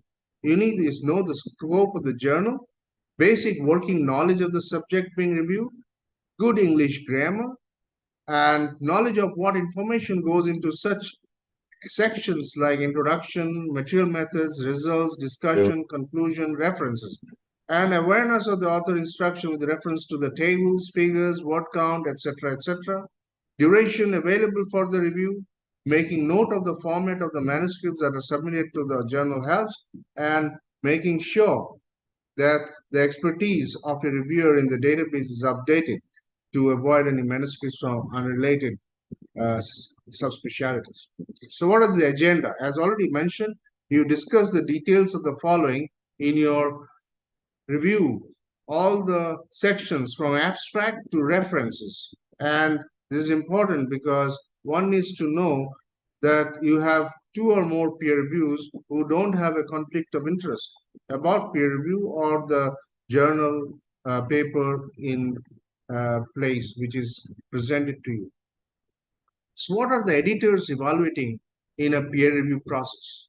Very important because it's a very difficult, you will be asked a lot of questions, and you can see a man running with questions behind his back. So match the editor's grade and evaluate aspects such as match to academic journal topics. Number 2, originality and plagiarism. Number 3, adequate formatting of the scholarly journal article in accordance with the author guidelines. Number 4, English language comprehensions. A lot of papers we see has a lot of English usage problems. Although some papers are written very well, but the English usage causes a little, minor problems in accepting. Organization and structure of the whole manuscript, whether it is readable, user-friendly, relevance to the cited references. References should be minimal because ideally today's day is very difficult to get so many references inside a journal script, because unless you write a review article, you're going to really scrape for numbers. So you have to have 30 minimum to 35 maximum papers as references. Quality and relevance of figures and tables, which has already been described by Gayatri. So what are the steps in a peer review? The process of peer review, step 1 is editor assessment. Editor assesses the paper and then sends to deputy editor or assistant editor, associate editor. There's a first round of peer review with the respective people who are about to review the paper. And once it is revised and sent to the authors, they revise it and resubmit it. Again, the same reviewers, if they are available, will get it peer reviewed again. And once it's done, we have a decision whether accept or reject. So this is 5 stages of peer review of the author. The person who is writing the manuscript from the thesis, they have to go through all these stages. So first is denial. I do not find this version of manuscript acceptable when the reviewer says that. So what does it do? It affects the author itself. It angers inside. Why? What's the reason? But at that point of time, very much less thinking is available because you're angry and annoyed. After you leave it alone, the manuscript for some time. You come back after 5 to 7 days and start thinking about how to respond to the reviewer 3. And then bargain with the reviewer 3 with the problems that are faced, either reviewer 1 or reviewer 2 or reviewer 3, it doesn't matter. You have to find an answer to the questions and to the things that are asked you for you to be reviewed and rewrite. And once you have sent this, you are waiting. You are in depression. What's going to happen? And suddenly one day, after multiple to and fro, journey of your manuscript, there is acceptance, and you are so pleased. You see your name will be there with the paper, and that's a great achievement within yourself. But that's all right. After a lot of struggle, you could get your manuscript in the spotlight, that is, in a journal. So what is this peer review format? It is very effort intensive, quality focused task, because it needs a lot of reading and a lot of reading in between lines to know where there is the error. But always think about the good things all written in the paper. You can highlight them to the author, but what are the things that are required to change? You can write it to the authors, because author would like to know what did they write, do the right, so they can use that feedback in their future work. And a good reviewer should support any comments with reasons. There is an international orthopedics paper published some time back. It's an editorial written, good, the bad, and the rude peer review. It's a very good paper to read. And then there are the decisions, summary, decision, major issues, and minor issues. Once you have done that, your process of peer review is going to end. But there are some things I must come back to you about the whole process. So the author writes, submits the article manuscript to the journal. Journal editor sends manuscript to the expert reviewers to evaluate the quality of research, write-up, and conclusion. Then expert reviewers return the manuscript to the editor with suggestion for changes, if any recommendations. And then you have the editor reviews suggestions and returns the manuscript to the author for revision. Once the author revises the manuscript and resubmits, the journal editor includes it in the journal issue after accepting. But many of these papers do not land up in acceptance. So that's important for one to understand. So this whole process of review process is a very tedious process and time consuming. Tips for review. Accept only as many peer review assignments as you can do justice to. Number two, ensure your review comments are based on a thorough understanding of the manuscript. We must read it a couple of times because one needs to know what the subject is all about. Prepare your comments in a systematic manner. Write specific and well-reasoned comments. Do not shy away from pointing out potential ethical problems. Share positive feedback where relevant and use a professional, courteous tone. And you can just say that this is a horrendous manuscript. This is not on. So this you cannot write. You have to have some consideration for the people who have worked on it. A human side to it. So tips for review. There is a lady saying, nothing turns me on like a heated discussion about empirically based peer-reviewed research. So what are the questions that you would be keeping in mind when you are getting a thesis as a paper? Is the thesis clear in its aims and objectives? Does the author use own ideas in the thesis and the arguments? Is the significance of the problem in the paper explained? Is the significance compelling? So what are the qualities of a good review? It should be clear, it should be constructive, it should be consistent. So constructive means there should be constructive criticism. I mean, there should not have only bad things. You should have good things as well written for the paper or the manuscript. Sometimes at the end of the day, you have nothing else to look forward, and then you say, well, it looks okay from here. So you can send it back to the editor who will do the justice for further reviews or accepting the paper. So the major comments, there are major comments and minor comments. So major comments are all these issues: missing inconsistent data, missing proof of ethical approval, inappropriate or poorly described methodology, poor language, non-disclosure of conflict of interest, major mismatch between data and figures, tables, and text, reporting issues, errors, absent of study limitations, major issues with way of authors have interpreted the study or explained the conclusions. What are the minor comments? Improper or inadequate manuscript formatting, language or grammar, punctuation errors, poor quality of visual elements, any internal inconsistencies that may have caused by oversight, occasional proofreading errors, a weak title, an incomplete abstract, instances that need more detailed disposition, small inconsistencies or minor data errors, and must carefully look into the tables. Too many or too few tables or figures. So what does a good peer review stand as? Most scientists regard the new streamlined peer review process as quite an improvement. You see, people are with swords and maces and everything before you end your paper to be accepted on the top with honors. So a good peer reviewer should write the brief summary of the paper in short 5 to 10 lines. Give the editor an overview of what you thought of the paper.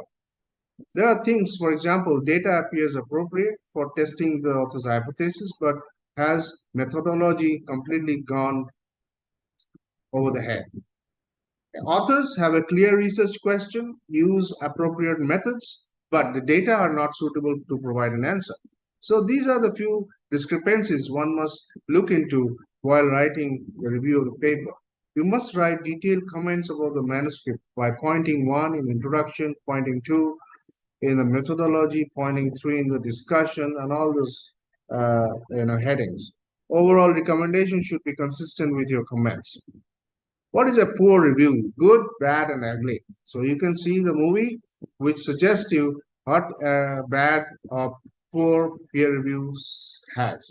Use of insulting or unprofessional language, an unstructured stream of consciousness, which means the content is there, but the content has not been properly structured. Comments are too brief, just abruptly ending a sentence. Doesn't justify its recommendation. One which insists on unnecessary revisions, and one which makes unreasonable demands like you do your data again, rewrite by writing the data, by missing out on certain data which is not relevant, because these are important aspects, because you have taken the data from suppose 50 of the patients and you need 20 of these patients to be off the table because they didn't give you relevance in the data set. So you have to examine the data, rewrite the data, retabulate them. It's a big hard work, and then you have to rewrite your paper. So this is unreasonable demand. So reviewers should not ask for unreasonable demand. So in summary, I go back again. So manuscript submission, editor concerned can quickly write or send it is approved, and services will be sent to the authors for approval, or it can be rejected straight away and returned to the author.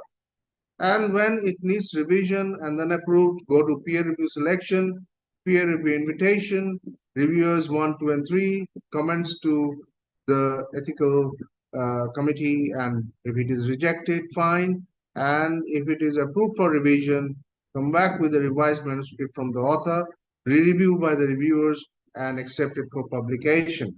So this is in summary all details of your paper, and we go back to the next slide. So here we go. This is my last slide, which suggests you everything. An ambassador car, after peer review and revision, can turn into a high-tech limousine, right? Before you get into the spotlight. So you have cannonballs, you have front windshield, you have latest top mounted laser cannon, etc., with minor revisions at the end. And you get a robust manuscript which is well accepted by the authors as well as the reviewers, by the journal, and the journal is happy that something has come out of it and which is well readable and it is published. So peer reviewing is an opportunity to improve the quality of published research and is very valuable to the research process when it works well. Thank you very much. Thank you, Dr. Devnath, for a wonderful presentation through the different pictorial form. You have explained a very complex things. Thank you so much. Now I'll call all the expert for the question answer session. I'll request all the speakers to open their camera for the participants so that they can feel that they are there. Though we have Very few questions in the question answer session, considering that our expert panel are well explained everything so that they got everything, but some important questions are there. So let's start from the first speaker. Dr. Devnath, can you stop sharing your screen? Yeah. Thank you. So Dr. Karthikeyan Iyengar, I think this question can be taken by you. They understood like a lot of components, like every speaker was emphasizing their own components. This is important, and no doubt every component is important for converting thesis into manuscript. But they're asking what are the key elements to make the thesis suitable for conversion from manuscript. So some key elements which they can focus on and convert their thesis into the manuscript? Dr. Yes, Karthikeyan? the key components are what type of article you are going to write. Second, you need to condense your article. You have to condense your thesis into a writable article. You have a word limit.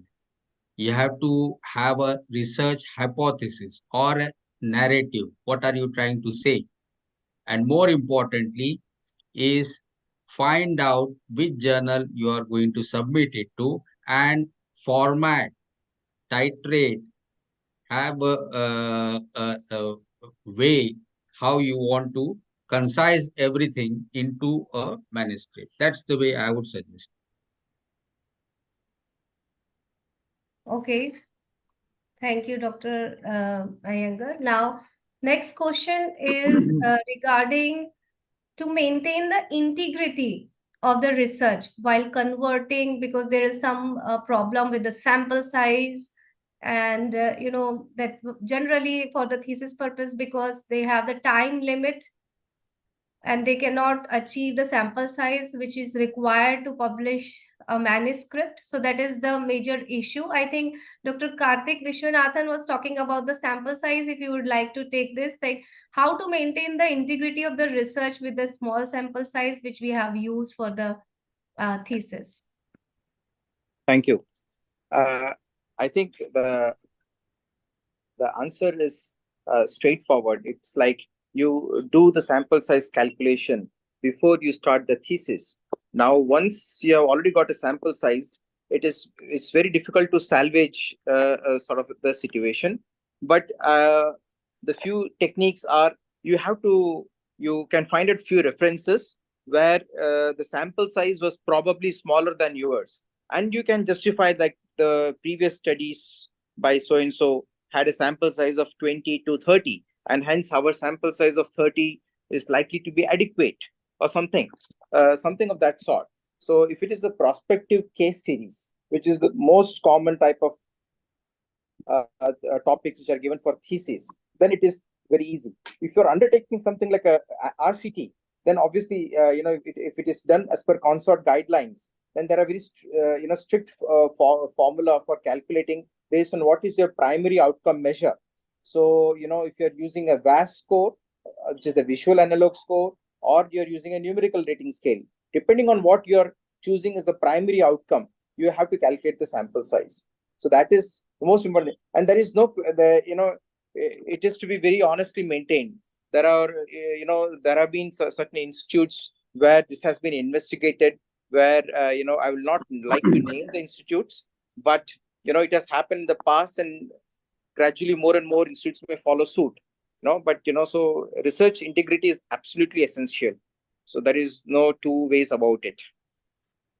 Or the other way to do is like probably one thesis topic is being done by one person, and the next person takes up a topic not the same one but with slight difference. Then they may, like, instead of, if one has chosen one outcome measure, the second one chooses one or two outcome measures, then those two can be clubbed after the thesis is done. Then you probably get 30 plus 30, 60, and that may be an option to publish it.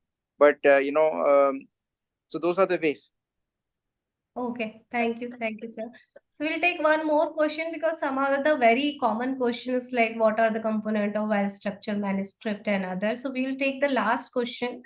which is for the editors. So I think Dr. Ujjwal Devnath, if you can answer this question, that what are the most common issues you come across when reviewing the academic work for the manuscript? So Dr. Devnath, would you like to answer this question? I think, is it there? Yeah, he's there. I think he's muted. Dr. Devnath, are you there? Oh, yeah, the question again, please. Yeah. So they are asking that as an editor, what are the common issues you come across when reviewing the academic work as a manuscript? Well, what do you mean by academic work? Is it a experimental work or it is Thesis, like clinical people work? convert. It's a thesis. It depends on what is the type of the thesis that is being presented. You see. So if it is an academic work in terms of experimental design of the manuscript or the thesis, then you got to be very careful in sending in the appropriate people who can review it. That is number one point. Number two is if it is a clinical, then any orthopedic surgeon who has got a bit of experience in that side of the aspect of the topic, like a shoulder arthroscopy or a hip replacement. So you send those papers to those people who are appropriately stationed. But those people are so busy, it is very difficult to get one person to review the paper. And you get to send it again and again and again. Ultimately, it is done by the review is done by, in my experience, to the youngest of the people who are in the board of the reviewers. So there we have got some flaws here, where we are not able to, get across a quick review from people who really can do justice to the paper and acceptance of the paper. So these are the things that we have problem with. But the academic paper that is in question has to be have at least 2 to 3 reviewers, in terms to give you a proper idea of what we are going to achieve from this paper. So these things has to be again summary. All these 3 reviewers need to have the summary by the deputy editor or editor to see where we stand with this paper and then take it forward in the next level. So these are the things that I feel important, and there are a lot of other things which comes across, like changing the manuscripts title or abstract or introduction. So the shortness of the introduction, how short it can be, so it can give you the definite idea that this. Some people write it continuously for a long. It's like a discussion. The introduction becomes. So it has those things has to be looked into. So all these things can be looked after by the thesis, who the thesis person, as well as the guide of the thesis, who can definitely guide the person to write the paper and give a definite, flair to the paper so that it can be in spotlight. Thank you, Dr. Devnath. I absolutely agree that, the guide plays a very important role in this. Now, I would like to know some more comments on this, like Dr. Arora is raising her hand. After Yeah. Dr. Arora, Dr. Karthikeyan, or everybody is editor. So if they would like to share their experience, that will be good on this question. Yeah, Dr. Arora. No, thanks, Dr. Gayatri. As far as this thing is concerned, I think I fully agree with Dr. Ujjwal Devnath. This thing has to be taken care in the proper manner. And moreover, I just wanted to make a comment about the previous question, which was asked, replied by Dr. Karthikeyan. Nowadays, this is one of the most common reason for rejection of the publication if you don't have the proper sample size. So at the time of thesis writing, the candidate and the guide has to be very much apprised of this position. If the sample size is not sufficient, then thesis will not be able to get it published in future. Because in most of times in thesis writing, they have some excuse of limitation of time, limitation of number, and all that. So ultimately, this becomes one of the most common reasons for rejection of publication. As a reviewer, I feel so. That was the most of the editorial board members, they may be agreeing to this also. And I think Dr. Karthikeyan and Dr. Karthik may also add on to this thing. Yeah, Dr. Karthikeyan, would you like to add something on this? Well, ask me the question again. So this is like, as an editor, what challenges you face when you are reviewing the academic work, like thesis to manuscript? My question is first, as it depends on which editorial board you are on. So, for example, if you are in a orthopedic setting, you need to have appropriate article related to that. Sometimes people do send, say, dermatological complications of orthopedic disease, but what we need is a clinical patient related. It should influence practice, type of article. These are the things. Most common problem I see is language. People don't give that much effort to writing language, syntax, grammar, format. These are basic things. You should have a equivocal format, equivocal font, specific subheadings, and structure it according to the type of article you're writing. Word count is important. Abstract should lay out what your study is. Introduction should be good, but it should have adequate PubMed references, about 10 to 15. Word count is important. Methodology. So these are all crucial elements.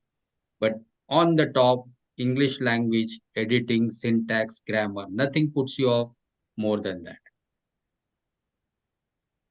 Thank you, Dr. Karthikeyan. Anybody else would like to say upon this? Okay. So let's move to the last session of closing ceremony. I would like to invite Dr. Chabra, Editor-in-Chief of Journal of Orthopedic Trauma, Clinical Orthopedic Trauma. Over to you, sir, for closing remark. Thank you, Gayatri.